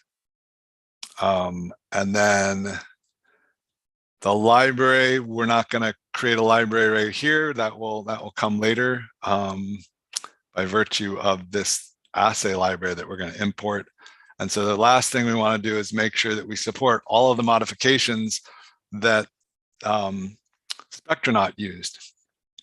And again, I know this just by looking at this data and going through and ending up with errors at times importing this thing. So this is stuff that I derived, but I'm not going to go through how you would derive it. The first thing we want to do is we're just going to add structural modifications. So click Edit List and then Add. And the first thing we're going to add is oxidation. So you can just drop this list and press O. And then there, oxidation on methionine is what we want to choose. And then OK. And then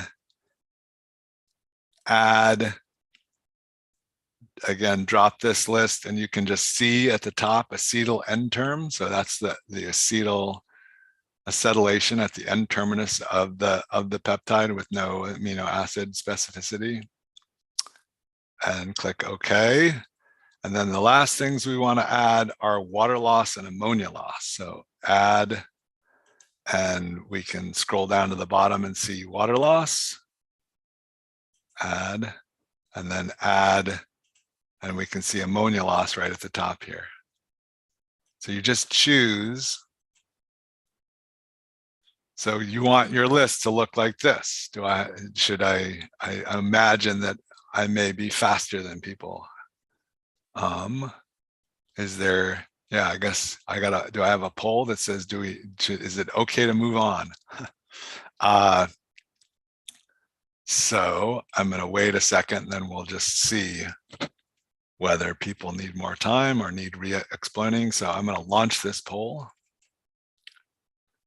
And people can vote. Oh, is it okay to move on, or are people like, people stuck? No, need time, need time. So yeah, well, that's great that a lot of people are fine with moving on.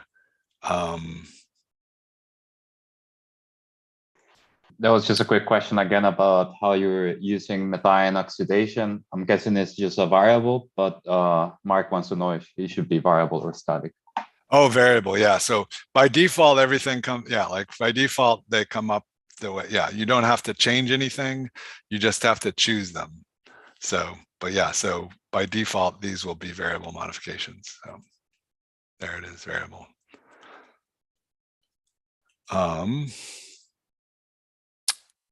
Okay.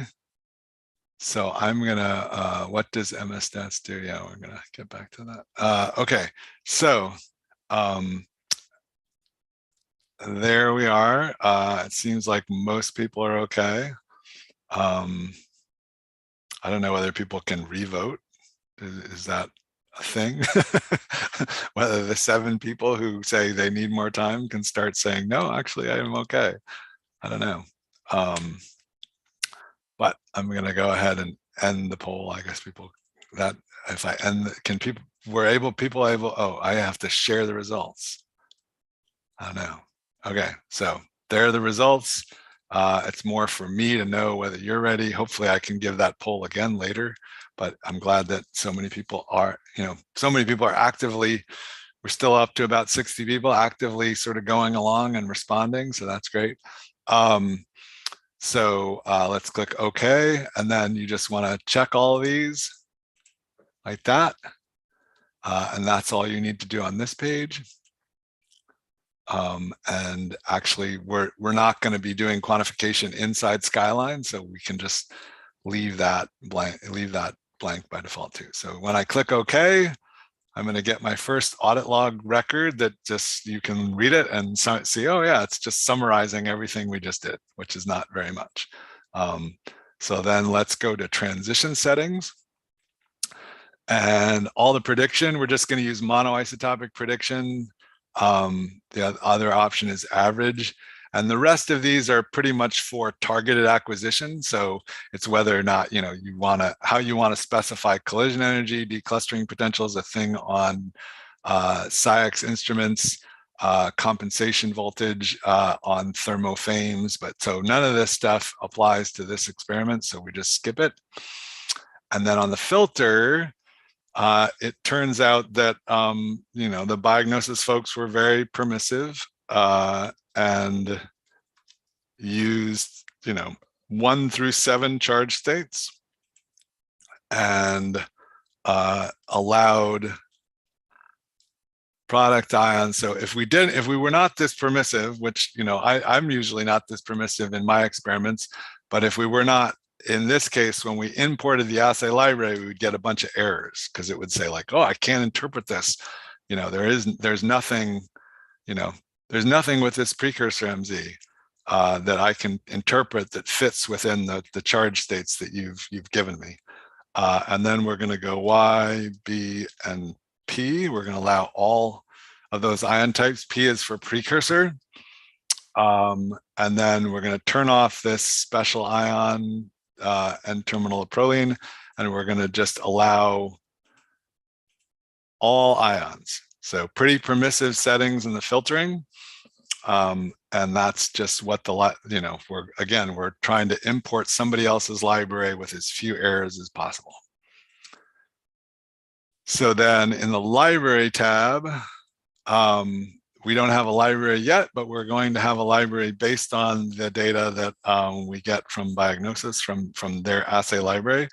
And we're going to add an ion match tolerance of 0.05 MZ, which is a good tolerance if you're actually dealing with real peaks that come out of an orbit trap. In this case, all the peaks in our library are specified by their true MZs in in this diagnosis assay library we're going to import. But we'll go ahead, and this is, if you're doing high-res mass spectrometry, this original default value is really for ion traps.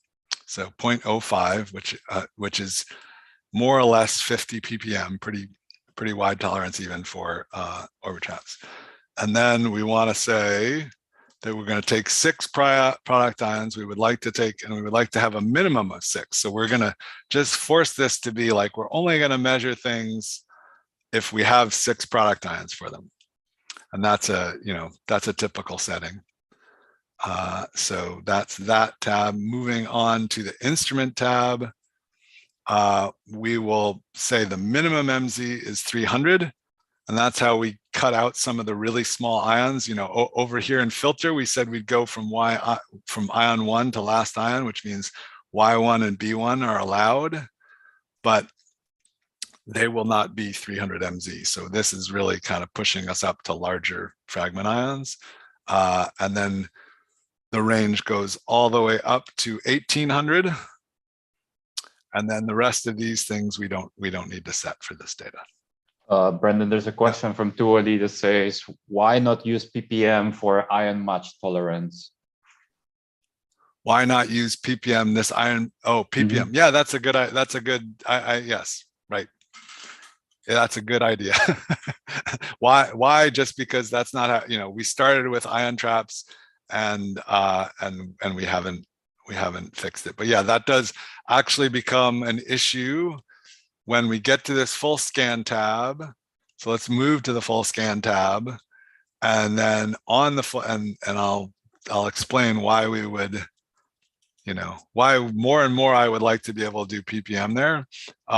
So we're gonna just forget MS1 filtering for this data, although you certainly can do it and it can be informative. We're gonna use DIA filtering. And you can see that the default now is centroided, which is what we want. And we're going to say that we have a tolerance of 50, our mass extraction tolerance is 15 ppm. And so I have seen cases where we're doing this type of extraction and people say like, wait, I can see this value in my library, but it doesn't show up at all in my extraction. And that's because, again, the library has a different tolerance than the extraction. So yeah, I would really like to be able to just say, have a checkbox on here. One, be able to switch to ppm, and another have a checkbox that just says, use my setting over here, same setting, so that you're doing 15 ppm in both places. And you don't get confused by like, hey, I see this annotated thing in my library. It's like, well, that peak is not actually really that close. And so then the last thing, what we're also going to say that we're going to use retention time prediction. And we're going to use a 10-minute window, 5 minutes on either side of our retention time prediction. And you'll see the retention time prediction comes from the assay library, and we'll see that in a second. So then we need to choose an isolation scheme, and there's nothing here that exactly matches our data. So I'm going to click add, and I'm going to name it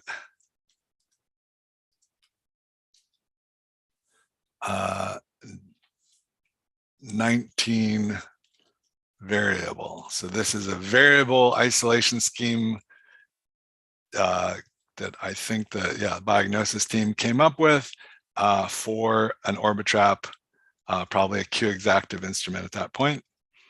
And we're going to use pre-specified windows, which allows us to just know more about the data up front. And after doing this a lot, where people would send me a data set and we would spend time trying to figure out what it was, the isolation scheme, I made it possible to just import. So you click import, and ideally for anybody who actually has, hopefully there are people who have raw data files, and maybe we'll just come up with something. Yeah, if you don't have raw data files, I don't know how many people have raw data files. So I'm going to double click on a raw data file to import it, and that will give me the isolation scheme. So and then I can graph that to get a sense of, if there were any gaps or single cycle overlaps, if there are any problems, they would show up in red and yellow, and there are no problems. And then the one thing I can see is that there are these margins, which we talked about yesterday. There's this little bit of overlap that we're going to ignore. So Skyline's going to treat it like our isolation scheme is like this. Those are considered the extraction windows, but the measurement windows, the things that we actually measured, included a little bit of overlap, and that helps us just avoid those signal loss ranges. So I'm going to close that. That all looks good. I guess let's try the poll again to find out, was everybody able to get those 19 windows? Do enough people have raw data that was possible? All you needed was one raw data file out of that set, but you did need that. So let's check. Can I restart that one? Poll ended, untitled poll. Can I relaunch poll? Okay, here we go. So, okay to move on. And that basically means like, yeah, I have this isolation scheme. And if you're like, I don't have the isolation scheme, then you're not okay to move on. And I guess what I'm going to try is I can select this isolation scheme. There's a request from Paul to see if you can repeat how you created this isolation scheme from a raw file. So I clicked import and just pointed at the raw file. So you just go find one of these raw files that are all, in the middle, they have sample 1 RO1. So MRM, MHRM, T0, I guess it's all T0, yeah. So that, and then I just opened that. And that created this isolation scheme. So there's some people, I don't know whether, like I told you that if you hadn't downloaded anything, you could create MyBrooder and just create a raw, but then you won't have anything to import. So if you didn't get to the point where you actually downloaded some raw data, this might be a challenge, but you should be able to,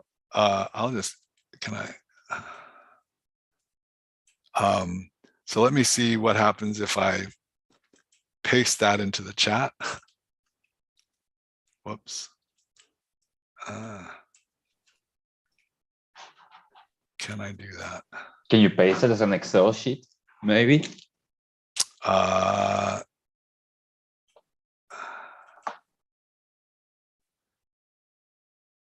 I guess.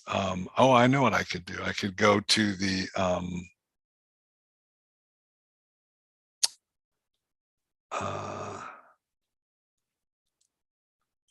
could go back to this.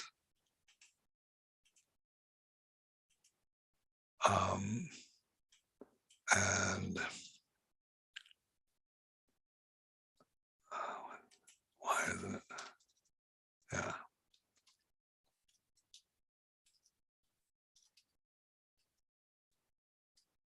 Oh, why is that?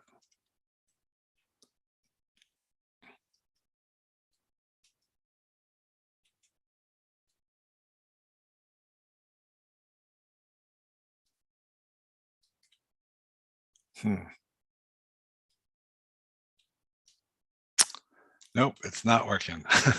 I don't know why Control C is not working there. So, yeah, how would I get people this isolation scheme? Could you also just like save this document and just share it? Yeah, at this stage. Okay. Sure, just a second. I will. Well, we're almost at the end. This is like everybody can download the template, and so this is just creating the template. if you don't get here, you can download the template and that will be it. So I think we're going to move on, despite having, and I will rethink this in case people don't have raw data. One thing you could do is you could go back to this Panorama Public Files, go into raw files and just download one of these. They're big, 2.4 gigabytes, which is why I was hoping everybody would be able to get one overnight, but you could just click and download one. And that when you have one downloaded, then you could do the import. But I'm going to keep going. Okay, so this is, and I mean, it's, I guess, follow along. I mean, you can, if you didn't get that created, just choose any one of these, maybe what results only with a 0.5 margin. Okay, I just tried. Silas Bosk just shared the scheme on the chat, and Okay. I copied it and pasted it. But you have to make sure that specify margin is ticked in order to allow to paste the 3 columns. Right. So you could, yeah. So what he's saying is pre-specified windows, and then you have to check specify margin, and then you should be able to just paste that into there. You want to put your, you see this blue, and then you just say Control V to paste in something that somebody else has supplied. And a final option would be, and I think this would work okay for this tutorial, is you could add and just go pre-specified with 1 MZ margin. And then, so isolation width is taken from the results. Results with margin, and then you get to specify the margin as 1. And there's no deconvolution. So this is another isolation scheme that would work for these data. It's results only. Edit current results. It's not pre-specified. So this, I tend to really prefer having the pre-specified, but this Skyline will correctly read the information. So I'm going to switch back to this, but in a pinch, you can do results only with one MZ margin is what the data has. All right, let's click OK. So we're done with our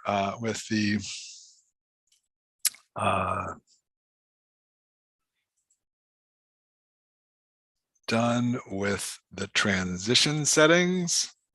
So there you go. I got another more extensive entry into my my audit log, all the transition settings I changed. And then I'm going to go to, we're going to import the assay library. So you go File, Import, Assay Library. And then we should be able to go to the library folder that we unzipped, and you'll see 2 CSV files, and we want this. This was part of the supplementary data, this MCP profiling CSV, and we click open for that. And Skyline will bring up this nice form. This is new in 21.2. We get this, or maybe it was 21.1. We get this nice summary of what it is we just imported. And you can see that there's a bunch of, this is the full CSV. There's a number of columns that Skyline's just ignoring it at this point. And we could just hide those. And then now you can see that this is the modified peptide sequence, the protein name, a protein description, precursor MZ, IRT. So this is our retention time. And then, so precursor fragment is the transition that Sue was talking about that we're going to be using. So these are the transitions. And you can see that each peptide has more than 6 transitions. So some of them have, this is like maybe 9 transitions. And then we have what we're calling library intensity, what the diagnosis teams calls relative fragment intensity. So, and you can see that each, I thought they each had so a lot of them have 100 as a fragment intensity. And so it's basically relative, where 100 is it's all normalized to 100. And then these are the IRT values. So we can click OK. And in this case, we're going to get more errors than we would like. And we would have gotten even more errors if I hadn't gotten the modifications right and everything like that. At this point, we still end up, however, with 330 transitions out of hundreds of thousands. But we still have 330 transitions with errors. And not this first one, but if we start scrolling down here, you can see that there are a lot that are 400 point something.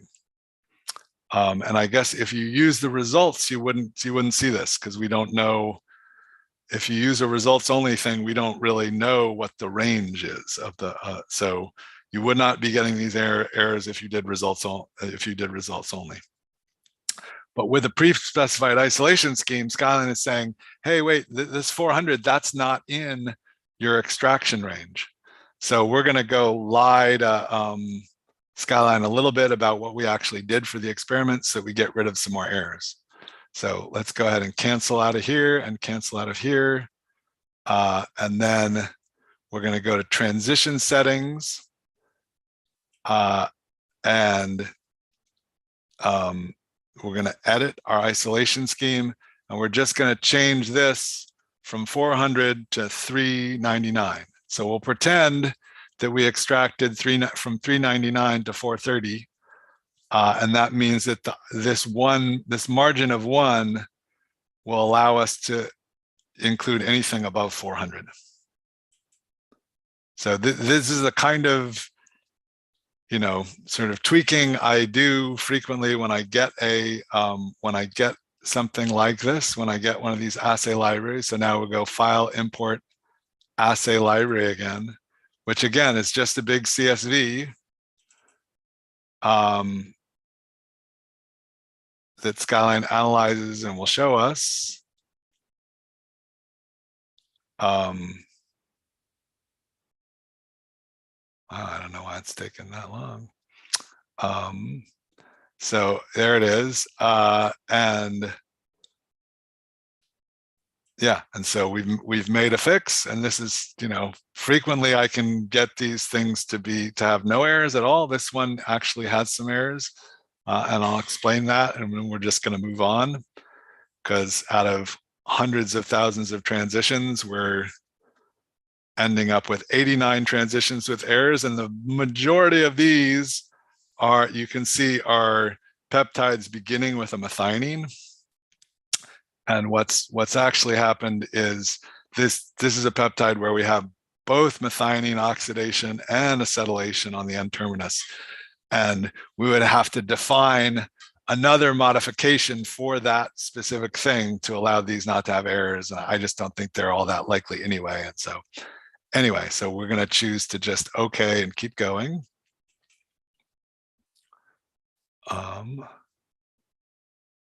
Oh, I didn't check for errors. Now I got to do it again. Okay, so now we're building the file. And it shows us these errors again, but we just ignore them.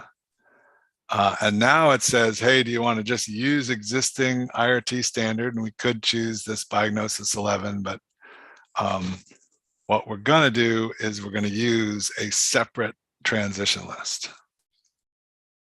So browse, again, into library, and then we have this Diagnosis IRT CSV. And click OK for that. And then OK. So this is just telling us telling Skyline how to calibrate those IRT values. So we had a bunch of IRT values in the assay library. This includes the calibration information as well as the peptides that are part of the IRT standard.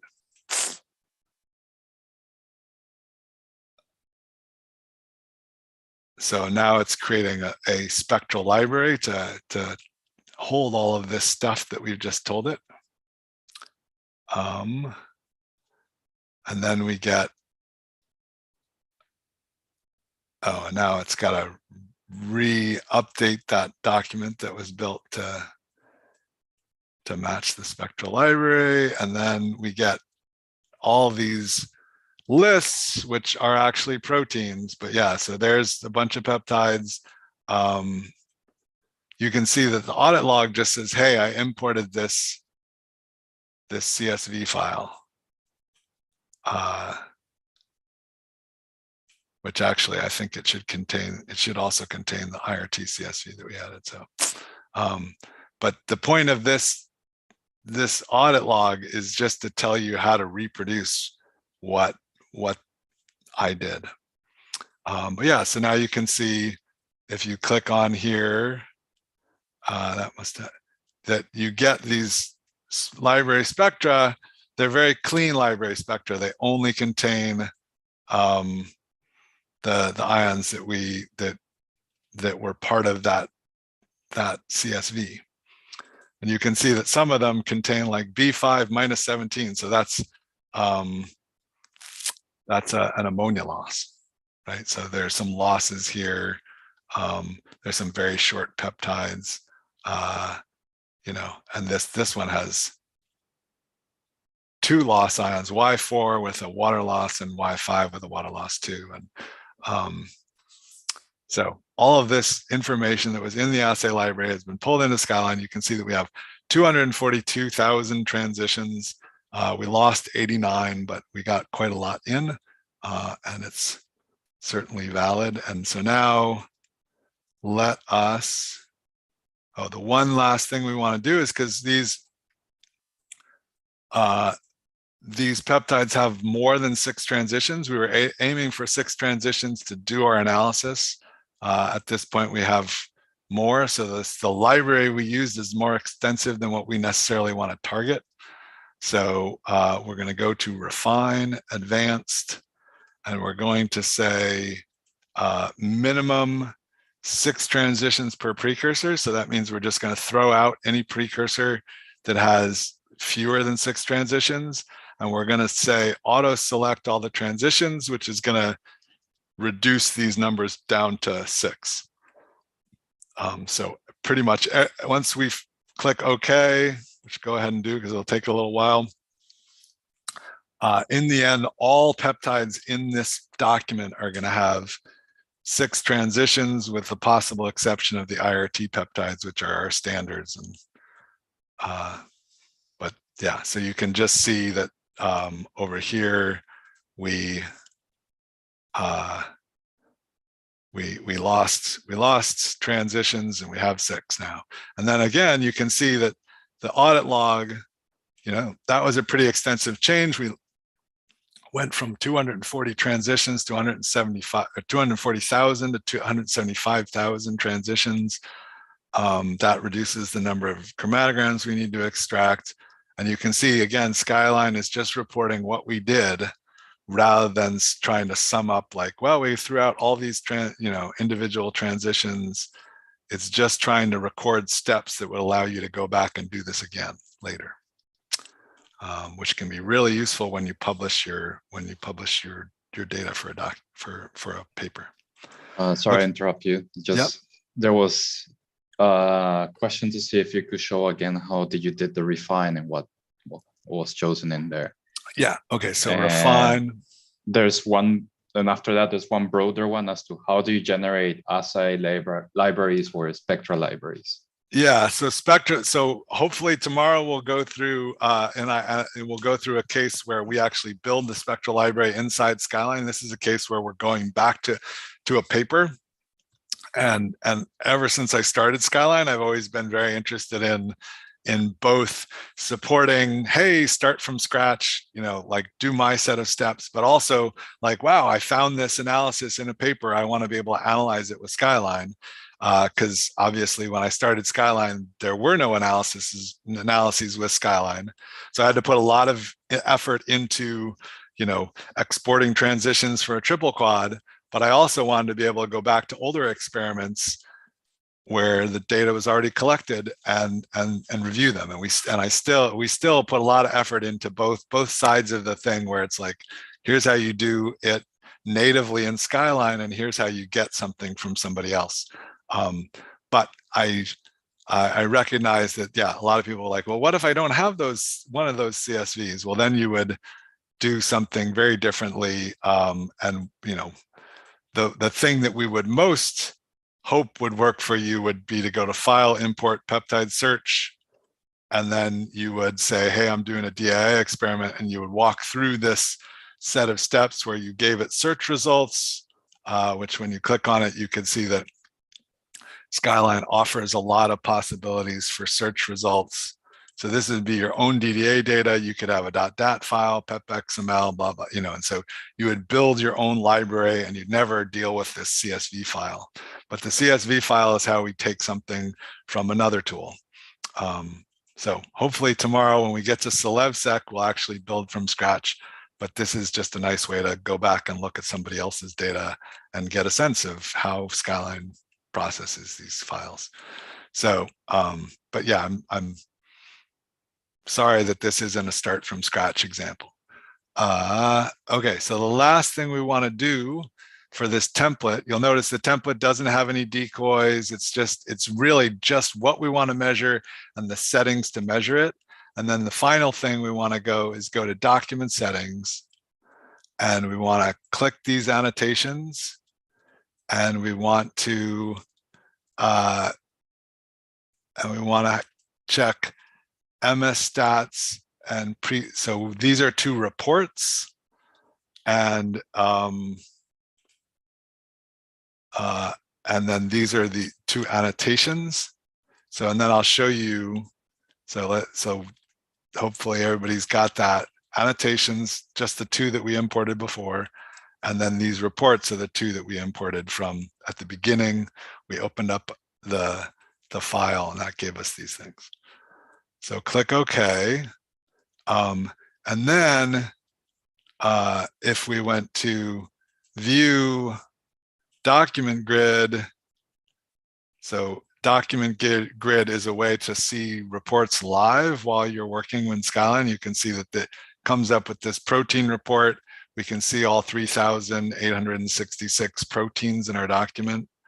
And you can, again, with sort of directed investigation, you could click on this or click on any one of these, and it will select the protein over here. And if we switch to replicates, well, we don't have any replicates yet, right? We haven't imported any data. So, but you can see that I have this annotation condition and bioreplicate that I could fill in on every replicate, and that's what the MS Stats needs. It needs a condition and a bioreplicate in order to do the analyses that it's going to do. So, and we're gonna fill that in with Skyline batch. So we're going to import a bunch of data, and then we're going to specify the condition and replicates of that data using Skyline batch. We're going to do everything else, all the other processing with Skyline batch. We just need this template, and you're done with the template. So click Save.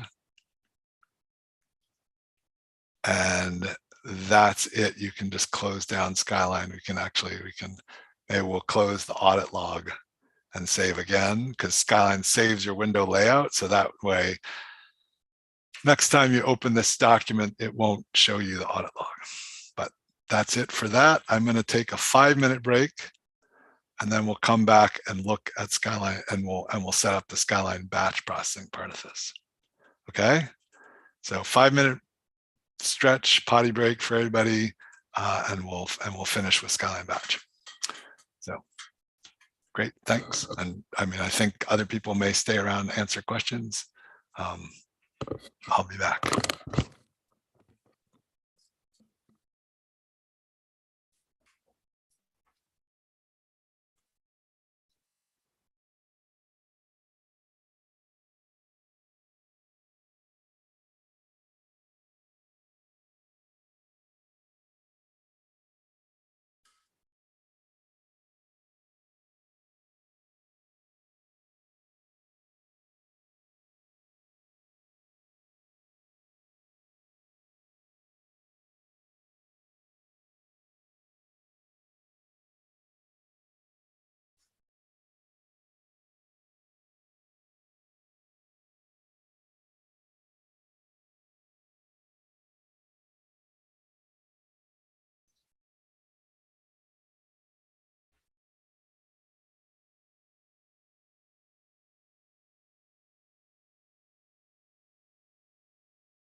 All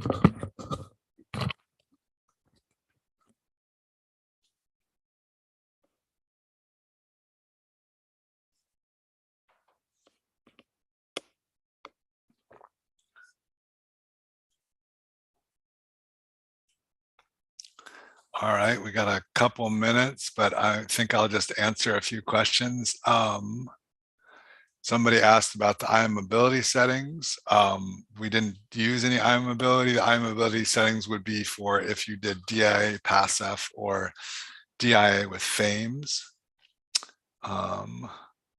So yeah, we didn't need those, and that would be a completely different subject. And there is a tutorial on DIA PASF, and that would be the best place to look for more information about those settings. Mass errors, do these ever point to non-specific post-translational modifications? Yeah, that would be more of a peptide search question, I think, at the point that we get into targeted. Yeah, that's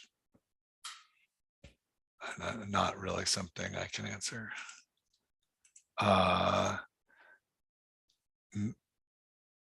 People in our lab measure DIA product ions in profile mode. Is this in any way beneficial, or is centroided sufficient? Yeah, good. That's a good question. At the MacLean lab, if you're using an Orbitrap, we no longer even really save the profile data. So if you acquire in profile mode on an Orbitrap, then the raw data file contains both the centroids and the profile data. And so our files are much smaller if we do only the centroided data, and we're not finding that the profile data is all that useful to us. But certainly, even if somebody acquires in profile mode, that just means they're saving the profile data. You can always get at centroid mode data. So we highly recommend that you use the centroided spectra in the analysis. That's definitely been proven over and over for us with Orbitrap data. Use the centroided data for analysis. But up to you whether you want to devote the disk space to saving the profile spectra. So that's that. But yeah, a lot of people at in MacLean lab frequently do not.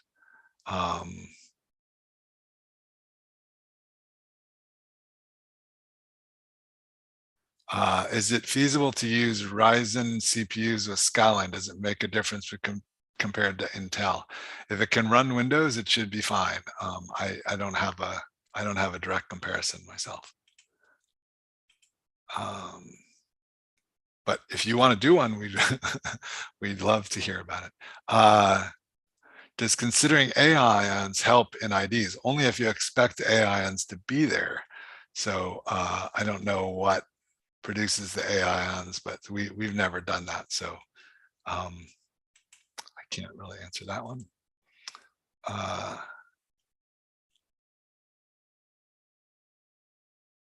How should we adjust to see, for example, only 6 best peptides for each protein?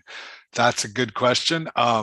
You would need some way of deciding what the 6 best peptides are, and so typically we would do a round of refinement, what we just talked about, and then once we had imported data, we could choose the 6 most intense peptides for each protein. That's another refinement when you have imported data. Otherwise, you would need some sort of score to differentiate them. Maybe something like the Prosit team would come out with, or something like that. But at this point, yes, there's a bulk way for Skyline to say, like, okay, if you've acquired 20 peptides and you did an experiment, you measured all the peptides, then you could tell Skyline, okay, only take the 6 with the most intensity. And that's the way we do it. So that's very, very possible.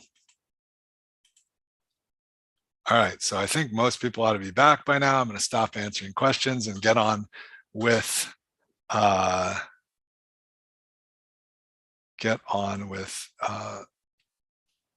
with Skyline batch.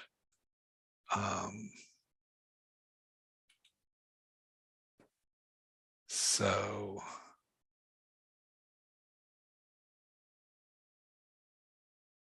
I got to open the presentation for that.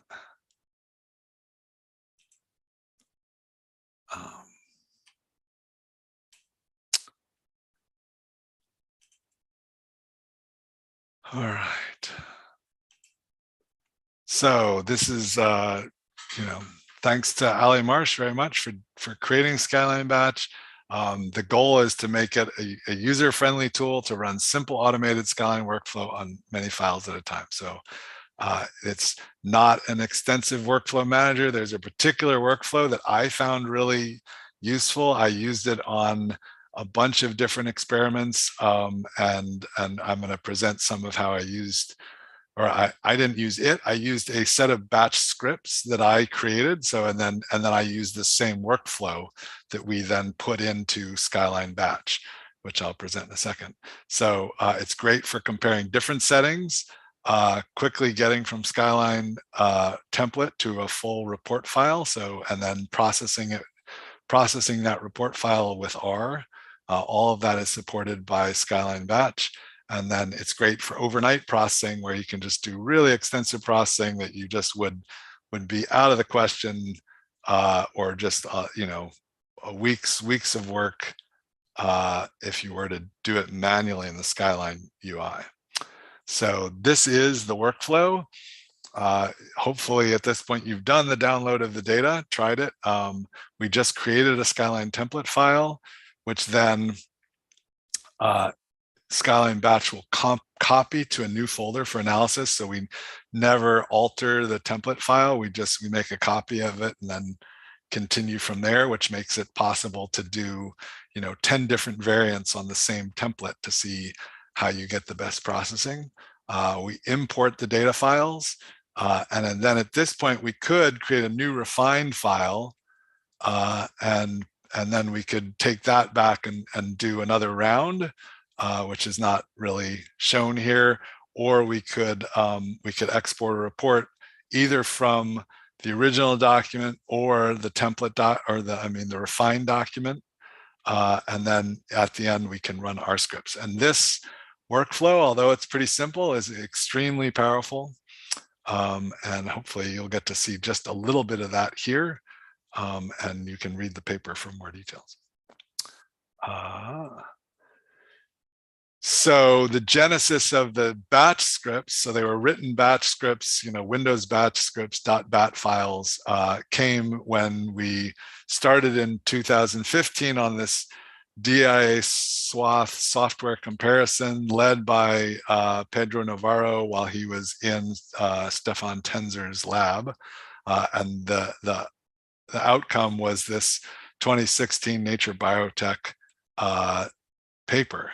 And I have to admit that Skyline was not well suited for this particular analysis when Pedro started, and he reported, that he, even on so the comparison pipeline, so we got things to be 20 to 200 times faster. He was not able to do it on a spinning drive, and even on an SSD, it took 5 hours with Skyline 3.1, a pretty old version of Skyline. And then by the end, we could import all 6 files in 50 minutes, which I think were quite a bit faster than now, on a spinning drive. So whether or not you're on an SSD or a spinning drive was no longer very much a big deal. And adjusting all the peaks took 2 hours in 3.1, and we got it down to 10 seconds in 3.5. So lots of performance improvement, and improving the software thanks to somebody just coming and saying, hey, we're trying to do this, it doesn't work very well. And then we get to work with them.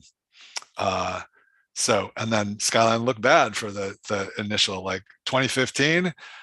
These were the numbers. They got presented on a phone call, and let me say that all the tool developers were on that phone call, and some of them really wanted to see these numbers published as soon as possible. But we were like, hey, wait, why are our numbers so terrible? And so what a technique that I've used again and again is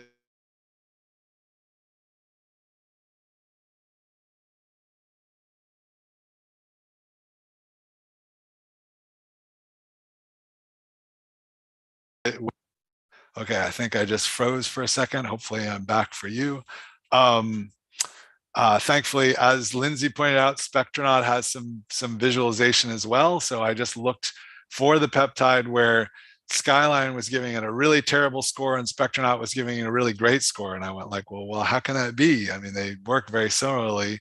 Why would a peptide be just terrible on one and great on another? And it turned out that, when I looked at these chromatograms, and again, being able to zoom in the chromatograms is extremely helpful.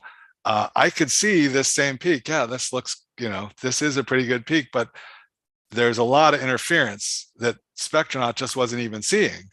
And this interference was so bad that Skyline didn't even detect this as a peak. It was, this thing somehow, and then this was the best thing with the best coelution it could find. And so that was totally wrong. And that turned out to be because of a confusion with Pedro and me on the phone, where he said he was going through the settings and he said, okay, so 10,000 resolving power. And I thought, well, the data, you collected the data, sure, whatever, however you collected it.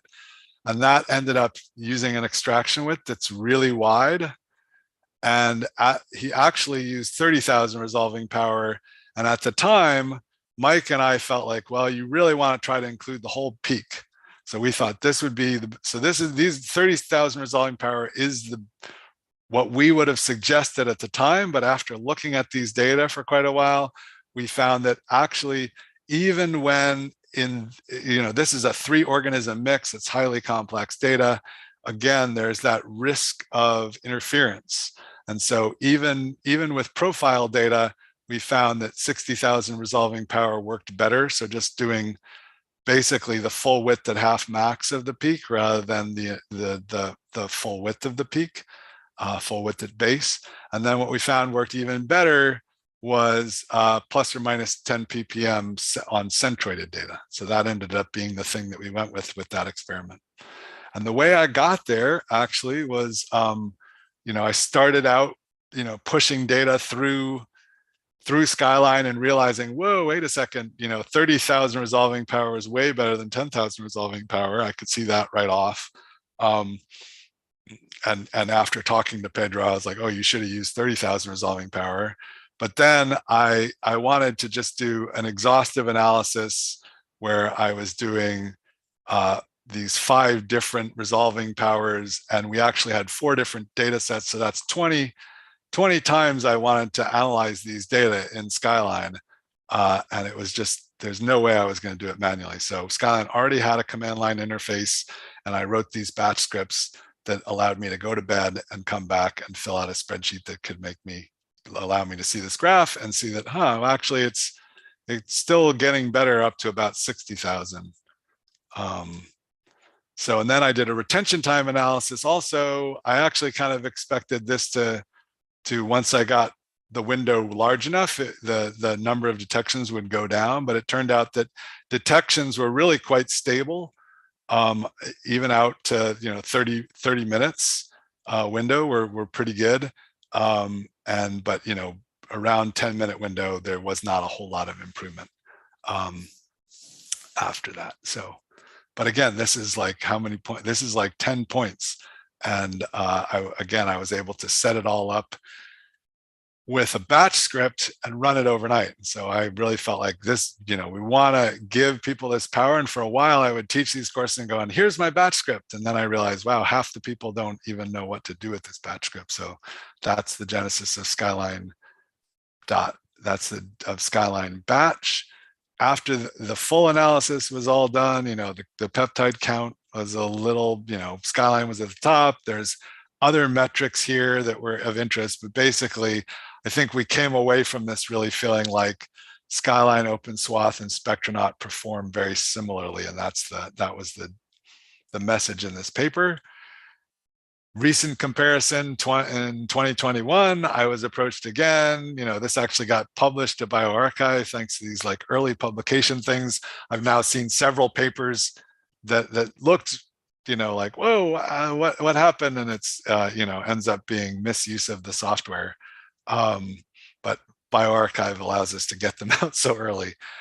So this is just this is a summary of the these are different acquisition modes with narrow overlap, variable windows, wide windows, and then these 5. So we've added scaffold, DIA, and DIA-NN from the 3 that, OpenSwath, Skyline, and Spectronaut.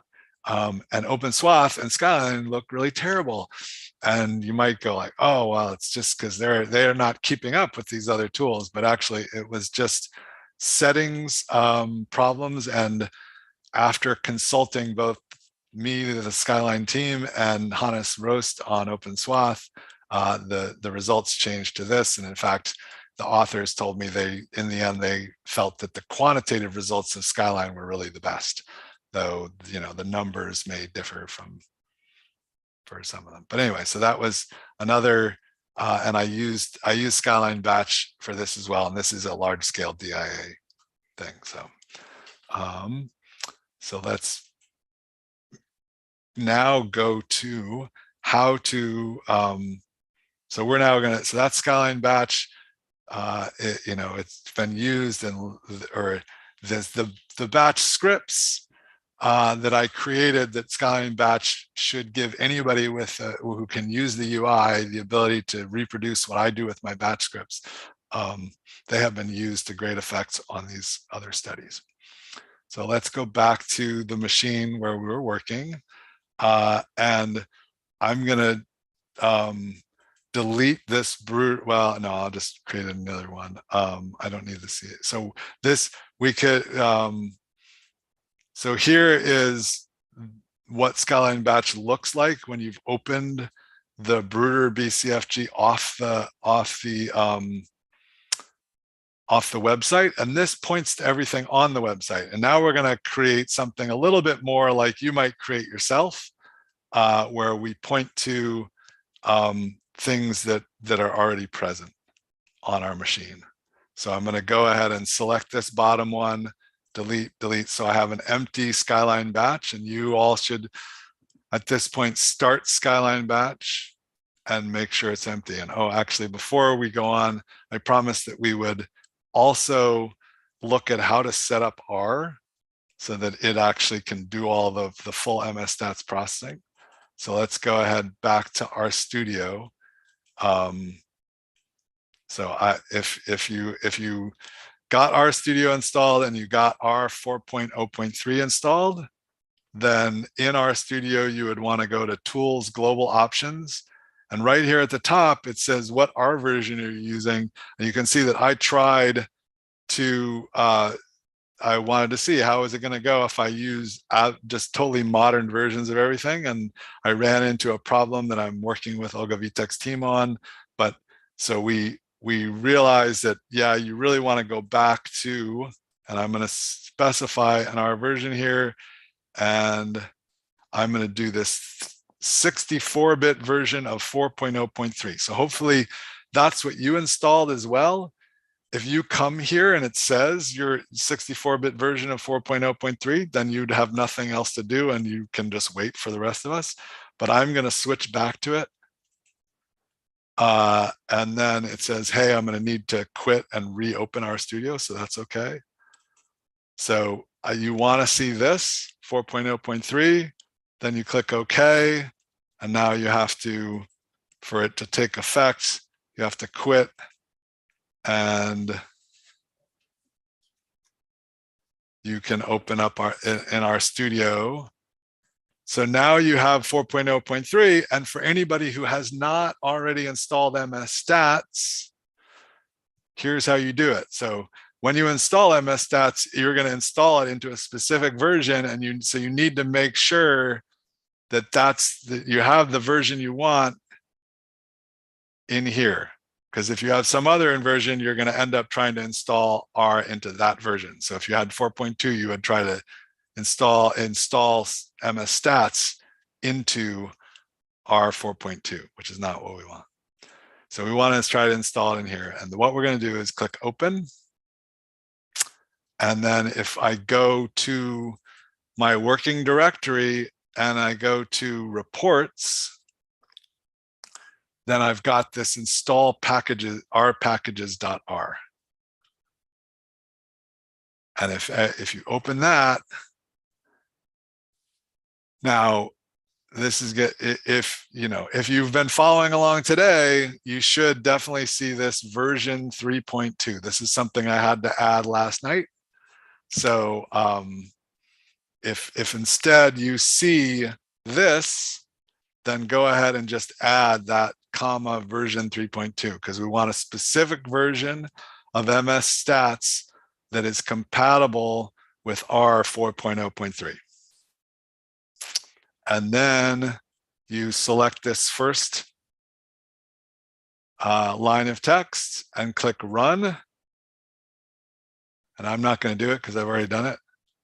And then once that's done, you would select these two and click run. And you should be able to get through all the way to where it just, well, I guess maybe I'll do it. I don't think it hurts anything to redo it.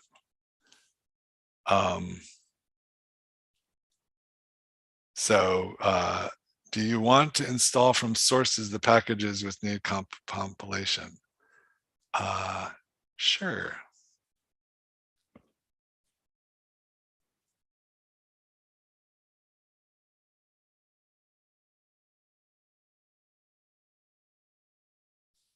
So this is what it looks like when it's installing. This is should actually just be redoing stuff I've already done.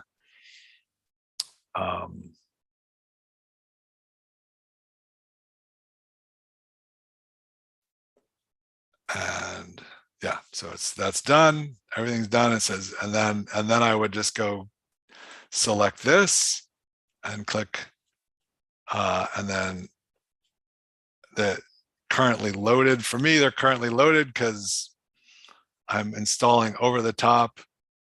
So I go ahead, say, go ahead and restart R.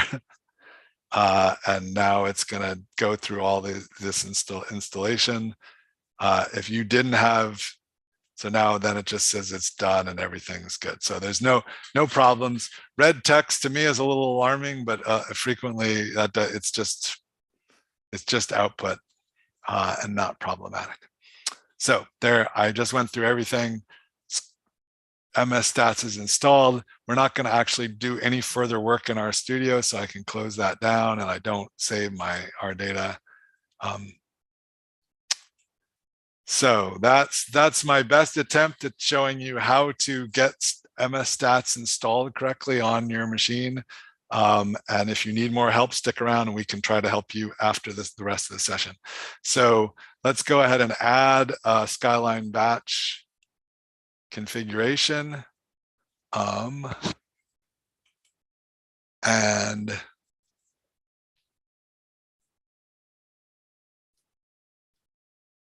let's see.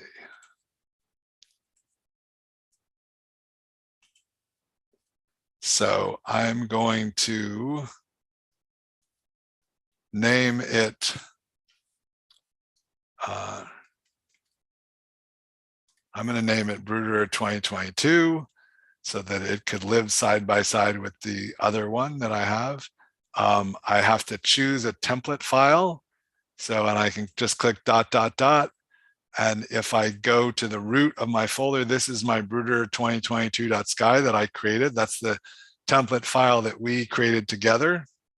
So that's going to be my template file. My analysis folder, I click ... and I wish it was starting me where I am. Whoops. So I can just go, I can go to documents. So I wish it chose a better starting folder, but if I drill into my Brooder folder, I can choose this Brooder ppm 15C RT10 folder. And that's my analysis folder. That's where everything's going to live when the processing is done. my data directory, I can then just, and again, in this case, this is where my data lives. And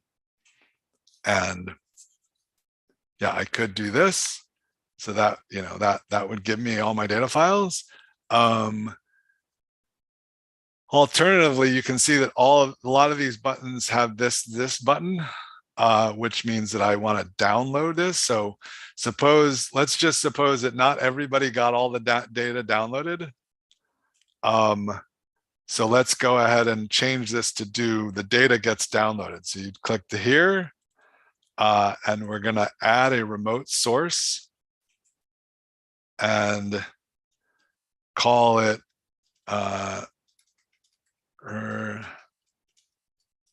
Bruder on Panorama. And now to get the folder path, I would go back to here. So this, we've been looking at Bruder. So again, if you don't have to do this, if you have all the data downloaded, just leave it on R or whatever. Or if you're feeling adventurous, you can do this. So I click on the files, and then to get the URL for this path, I have to click this top files link. And then here is the folder path, web-dav URL. And I can just right click on that and copy link address, or you could drag out a selection and copy that URL. So then I switch back to Skyline batch and paste that, and it doesn't need, it's public, so it doesn't need a password. So that's my Bruder Panorama remote source. And then in there, I want to get this raw files folder. So you can see below here, back here, we've been copying stuff out of here like library and reports. Well, now we want to focus on raw files. If I double click in there, you can see all the raw files. So that's what we want access to. So we type raw files, and you have to put a slash there. And then we could filter so that we'd only get in a certain set of those files with a regular expression, but we're just gonna use them all, and we can click update. And so there okay, 24 files, 67.65 gigabytes. And so, yeah, this configuration, if I click save now, it's set up to download. It's still going to actually put everything in this raw data directory. But if you don't have the data in that raw data directory, then you want to set up this download the way I just did. We need to choose an annotations file, and that's just a spreadsheet that tells us how to annotate all the replicates. And so we have one of those. You might have one in the root if you actually use the BCFG file to download, or you would certainly have one here in the reports folder that everybody downloaded that at the beginning. So I'm just going to open up that one.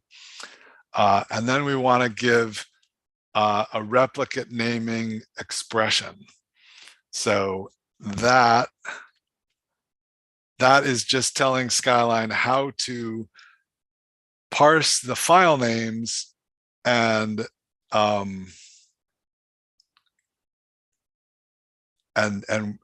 extract the replicate names that we want. So what we want for the replicate names, we put an open parenthesis sample dot underscore R0 dot. So remember how we were looking at the names of the files, and we can look at them again right here again behind us. And they all have this sample 1, 2, 4, 5 R0 1, 2, 3, 1, 2, 3, 1, 2, 3. So that's the part of the name that we want to turn into our replicate names inside Skyline. So that's what that allows us to do. And then we can go, so this page is fully filled out. We can go to settings. And if you remember, we didn't have any decoys in our document, so we want to add the decoys. We could do reverse, we'll do shuffled in this case. and then we want to use an mProfit model. You could either use the default Skyline model or the mProfit model. We're going to choose to use an mProfit model. And we're not going to do any refinement. The refinement typically would be, to do another round or so there's a whole lot of things that we can apply to the document once the data is imported, which we're not going to do. And so the last thing we want to do is add a report. So click the plus in here, and we will name the report. Oh yeah, so we just need to tell it what is the report that we want to export. So our Skyline document contains some reports, so we can just name one, and the one that we want to name is that's input plus. Input dash plus. So we'll use culture invariant reports, so that way if anybody's in Europe, that should still work. And we don't need to import the report because the report is part of our Skyline document. We could also specify an external report. And we want to export it from the results file. We don't have a refined file. And at this point, we're not going to run an R script. So we're going to create two configurations, just like the Bruder BCFG file, one that runs an R script and one that doesn't. So go ahead and click OK, save. So here we have our Bruder 2022. And now we want to go back, we want to make a copy of that and add the R script. So that way, because now this way, if I go run all, it'll run everything except for the R script. And so then so I have control over whether I want to run, because MS Stats is the longest part of this. So running MS Stats takes the most time. So let's go ahead and select this one. Somebody raised a hand. Is there a question?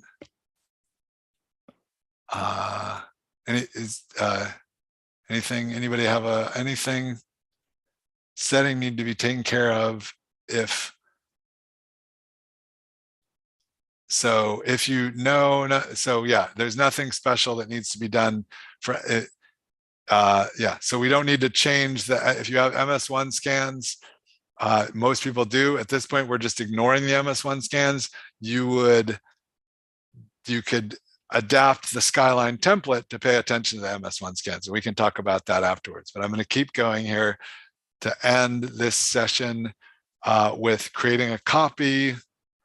So now we have a copy, and we're going to change its name and call it, just put this MS Stats, whoops. Put MS Stats at the end. You can see that it's actually changing the analysis folder path. So we got to go back and re-choose the same analysis. So this is really two ways of doing the same analysis, and Skyline Batch will skip over the parts that are already done. So we could run the full analysis and then we could run the MS Stats part later. But so the thing that we really want to focus on here, you can see that all the settings are the same. We still have this reports thing. So let's edit the report. And now we're going to apply an R script to it. And the R script we're going to apply is we can just click. So I got there by clicking plus to apply the R script. And we could download an R script, but we're going to just go to, again, in our reports folder, there should be this MS Stats Bruder, which is an R script that Ali wrote to apply MS Stats to the Bruder data. And then we need to make sure that we use this 4.0.3 because that's the only version on my computer that has the MS Stats I need. So that's the way your R script should look. And click OK. And so now, there we go. Now it says, hey, I'm going to use the MS Stats Input Plus report. I'm going to run this R script on it. And I can save that. And now I have a second one. And so that means that if I want to run just the analysis, I can do this. If I want to run the analysis with MS Stats, I could do this. I can also run the analysis with MS, without MS Stats. And I was going to start that off while I'm talking. So this is this is the analysis without MS Stats. And so you now should be able to do this on your own thing. And you should, and it is skip the downloads. Even though we said, hey, you could download, it skipped the download because it has recognized that we've got all the files. And so here it's already doing the chromatogram extraction. And you can see it's doing 6 files at a time, and it's going to march through this. And it should be able to, I think on this computer, it does the full analysis of 24 files in about 20 minutes. And we can go back and look at that, and we can switch to the completely processed folder in a second. But yeah, you can see that it didn't do any file downloading because it found that all the files it had were present. All the files it needed were present. But if you set yours up with the download the way we did, and some of the files were not present, then you'd be watching it doing download right now. And so I encourage everybody, hopefully you made it through all of this and you can get through the MS Stats version tonight. I'm gonna ask you tomorrow morning how many people made it through everything and got Bruder processed. It may be slow with a whole lot of people trying to download these raw data files, but hopefully some people got through that last night. So not everybody's going to be trying to download at once. But I'd like you to try to get through this. If you did not follow, if you were not able to follow along with setting up this Skyline batch, you can always go to this Bruder folder and set up Skyline batch by downloading Bruder BCFG, and you can run everything from in there. So that is, yeah, that's the end of that. And I'm gonna, I'm only 5 minutes over. I'm pretty proud of myself for making it through all of that without Ali's help. She was here to help last year. I will stick around for a while to answer questions, either about any of this, helping people set up R. Hopefully Deanna will stick around, anybody stick around. Yeah, I'm going to be here. So as I'm assuming that many people will have to go because this is over the end of the scheduled time. But ideally, lots of people will come back with the data fully processed tomorrow. We'll ask about that tomorrow. So I hope to see everybody back tomorrow, and I'm sticking around for questions. I'll start answering some of the ones that are already up there. Okay, so yeah, any setting needed to be taken care of to acquire DIA with MS. Yeah, so we didn't do anything. So I can, even while this is processing, I can go to Skyline. I can start another instance of Skyline. It may be slower because this machine is actually doing a lot of work at this point. But if I open this up, this is my template file. And one of the ways I could have set my template file up, but chose not to. And I'm, in this teaching setting, I'm choosing, I was choosing settings that gave me a smaller document, 175,000 transitions. Certainly I processed documents with over 1 million transitions.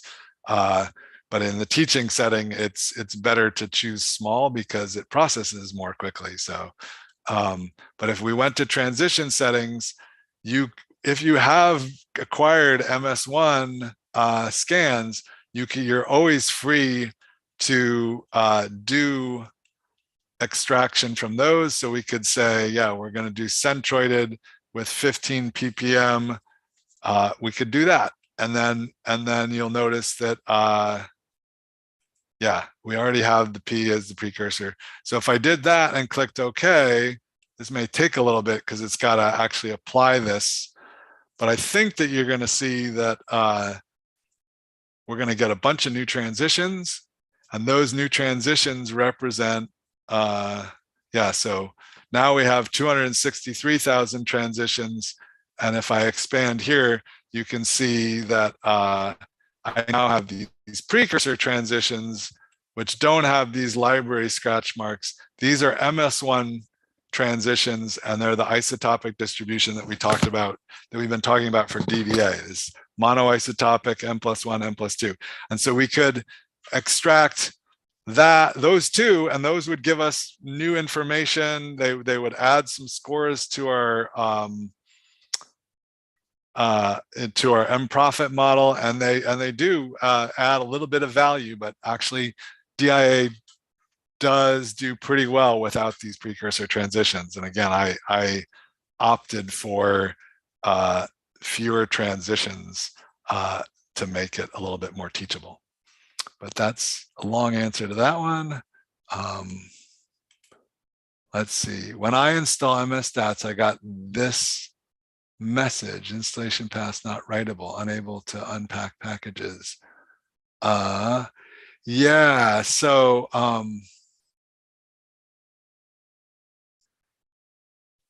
yeah, I mean, that would mean, that probably means that you don't have administrative privileges on that computer.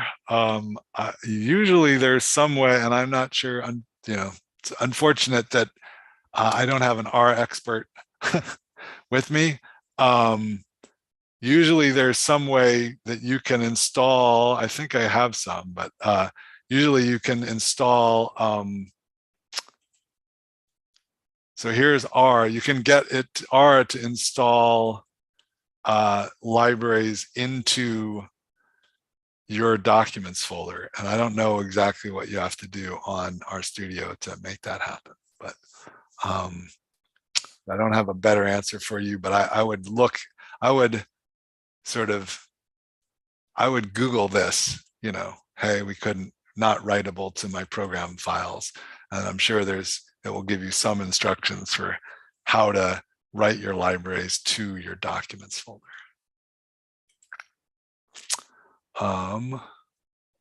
What is the best way for decoy settings DIA analysis? Well, I like shuffled because there's no risk of that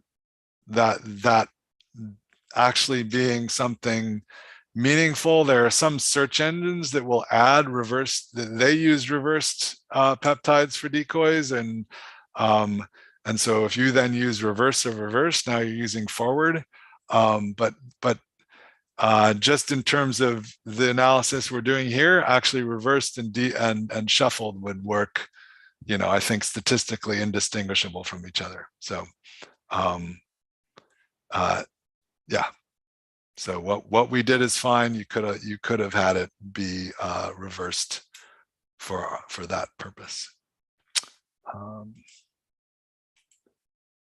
I can't seem to point Skyline to my R location. Is there a specific directory that I'm supposed to choose? Skyline, I mean, so Skyline batch should auto detect your versions, and maybe, you know, if you installed while Skyline batch was up, maybe you have to you might have to let's see. So if I go to reports and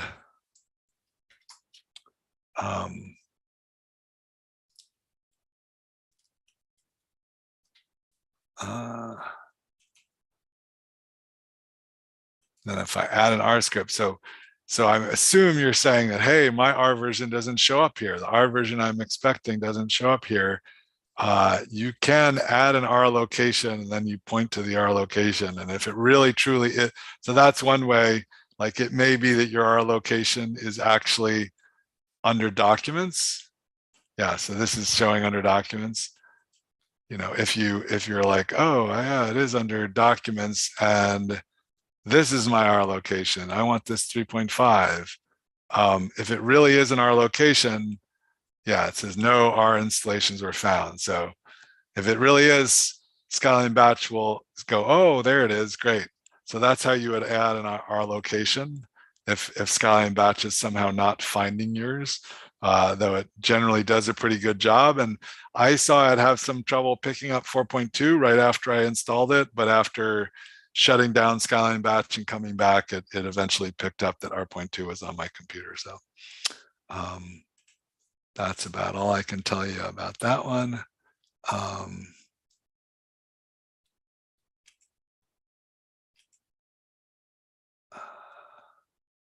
When I tried using a raw file for editing the isolation scheme, I got the following: instrument index not available for requested device.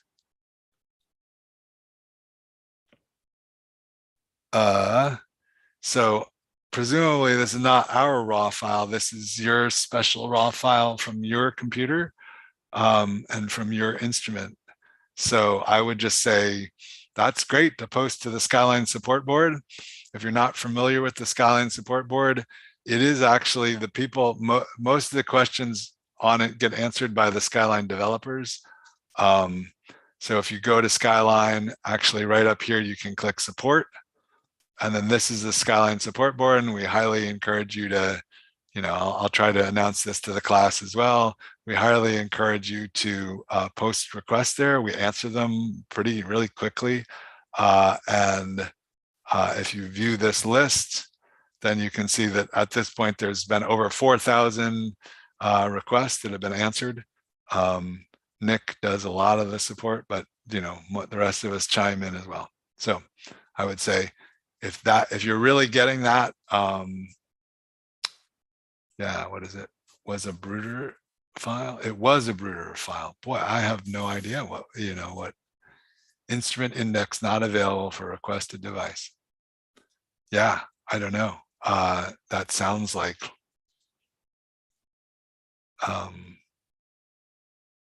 yeah, I don't know. I don't know what's going wrong there. Maybe try it on another computer, try a new, you know, uninstalling Skyline and reinstalling. Yeah, not quite sure what's going on there.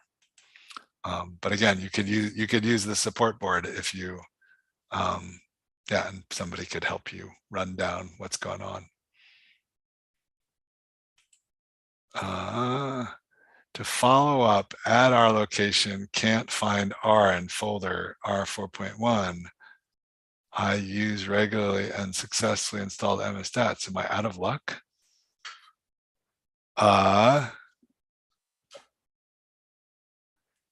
Yeah, are you sure? There's an R, there's like a, what is it looking for in these folders? Yeah, again, you could post this to the Skyline support board. These, you know, these types of questions require troubleshooting, which I may or may not be able to do quickly here. So I think, you know, when you're looking at so the kind of I think this in my documents folder, these R things are actually just our libraries. So they don't actually contain R, they just contain the libraries getting downloaded for those things. So this is an R installation, and I'm pretty sure that it's looking for like R script exe. So go to the folder that you're pointing Skyline to, and if you actually see a bin and an R script exe, yeah, then go ahead and post that to the support board, and we'll really look into it. I have no idea why that would be a problem.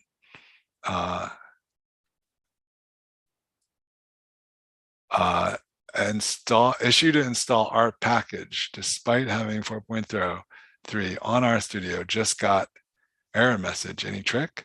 So this one I answered.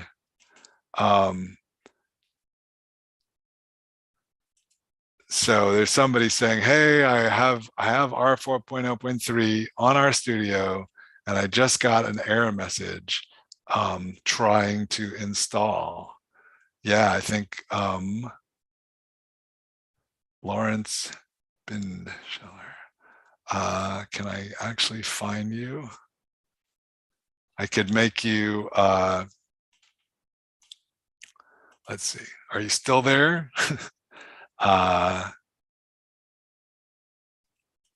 Yeah, okay, so I'm gonna make you, I'm gonna promote you to a panelist, Lawrence. And so I think that should allow you to share your screen. If you're still there. So if you're still there, share your screen, and then you could, then we could look at the error together. I'm using Skyline daily, so that shouldn't be a problem. But when you are working on your configurations, you would have this as an option, whether or not you want to run with Skyline or Skyline daily. Maybe it would auto choose Skyline daily, because if you have, I don't know whether you have both Skyline and Skyline daily. If you have both, just go ahead and use Skyline. But if you want, if you already created your template with Skyline daily, yeah, you get the option here. You can choose Skyline daily, or if you've downloaded some installation, you could use that too. But or if you have the administrative installers, you might be wanting to use this. But yeah, you can run these configurations on whatever version of Skyline you want.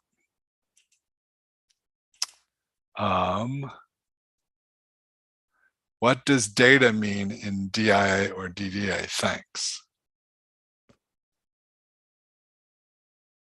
I don't know. I don't know what that question is really about.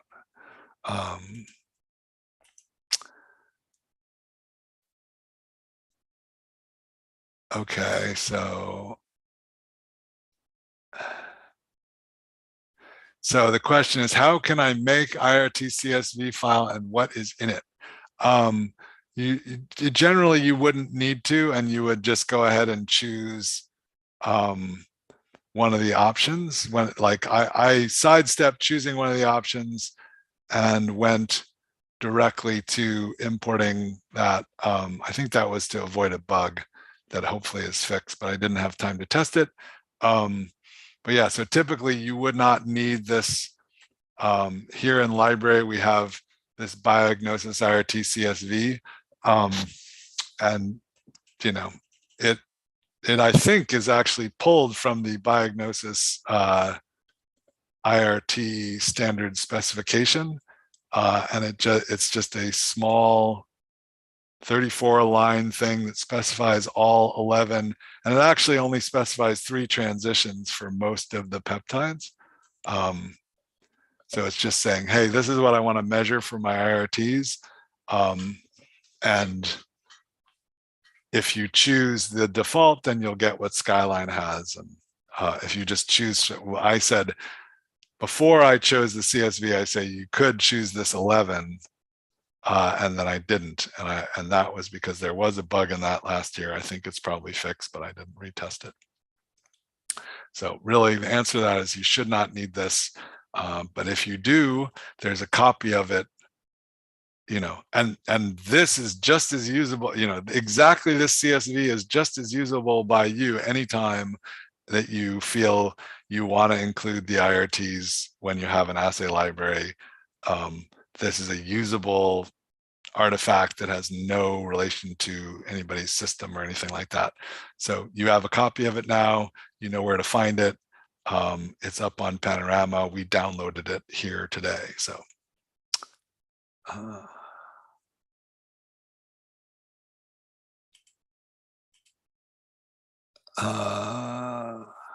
how do we get prepare IRT file?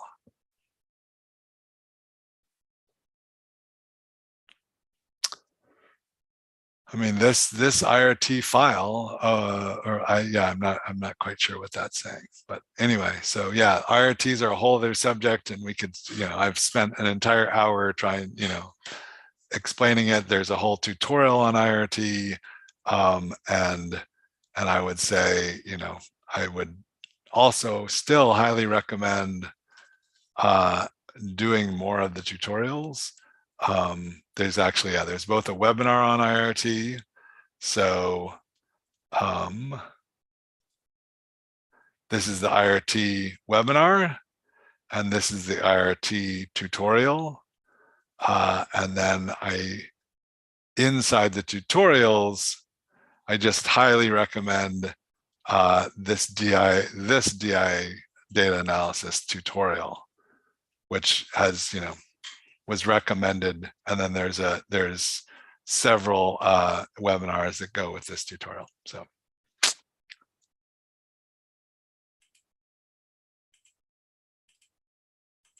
All right, I'm out of questions. What's in the chat window?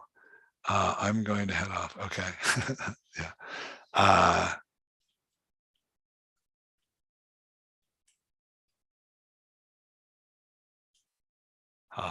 Okay. So I'm still here, but I think our numbers are dwindling down to 30. Probably some of those people just left their computers running. If you feel like is there anybody who's like working on anything? Anybody want me to stay longer? If you want me to stay longer, just put something in the chat. Otherwise, we can wrap the session up.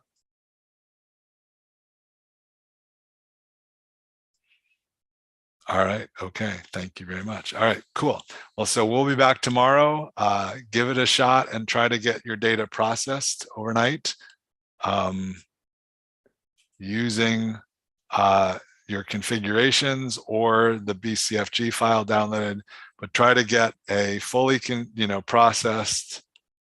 So you want to try to get to, I have both the Bruder data we've been working in today, as well as a fully processed file where if I go into this folder, I even have PDF files generated by MSStats. So that's where everybody would ideally get to tomorrow.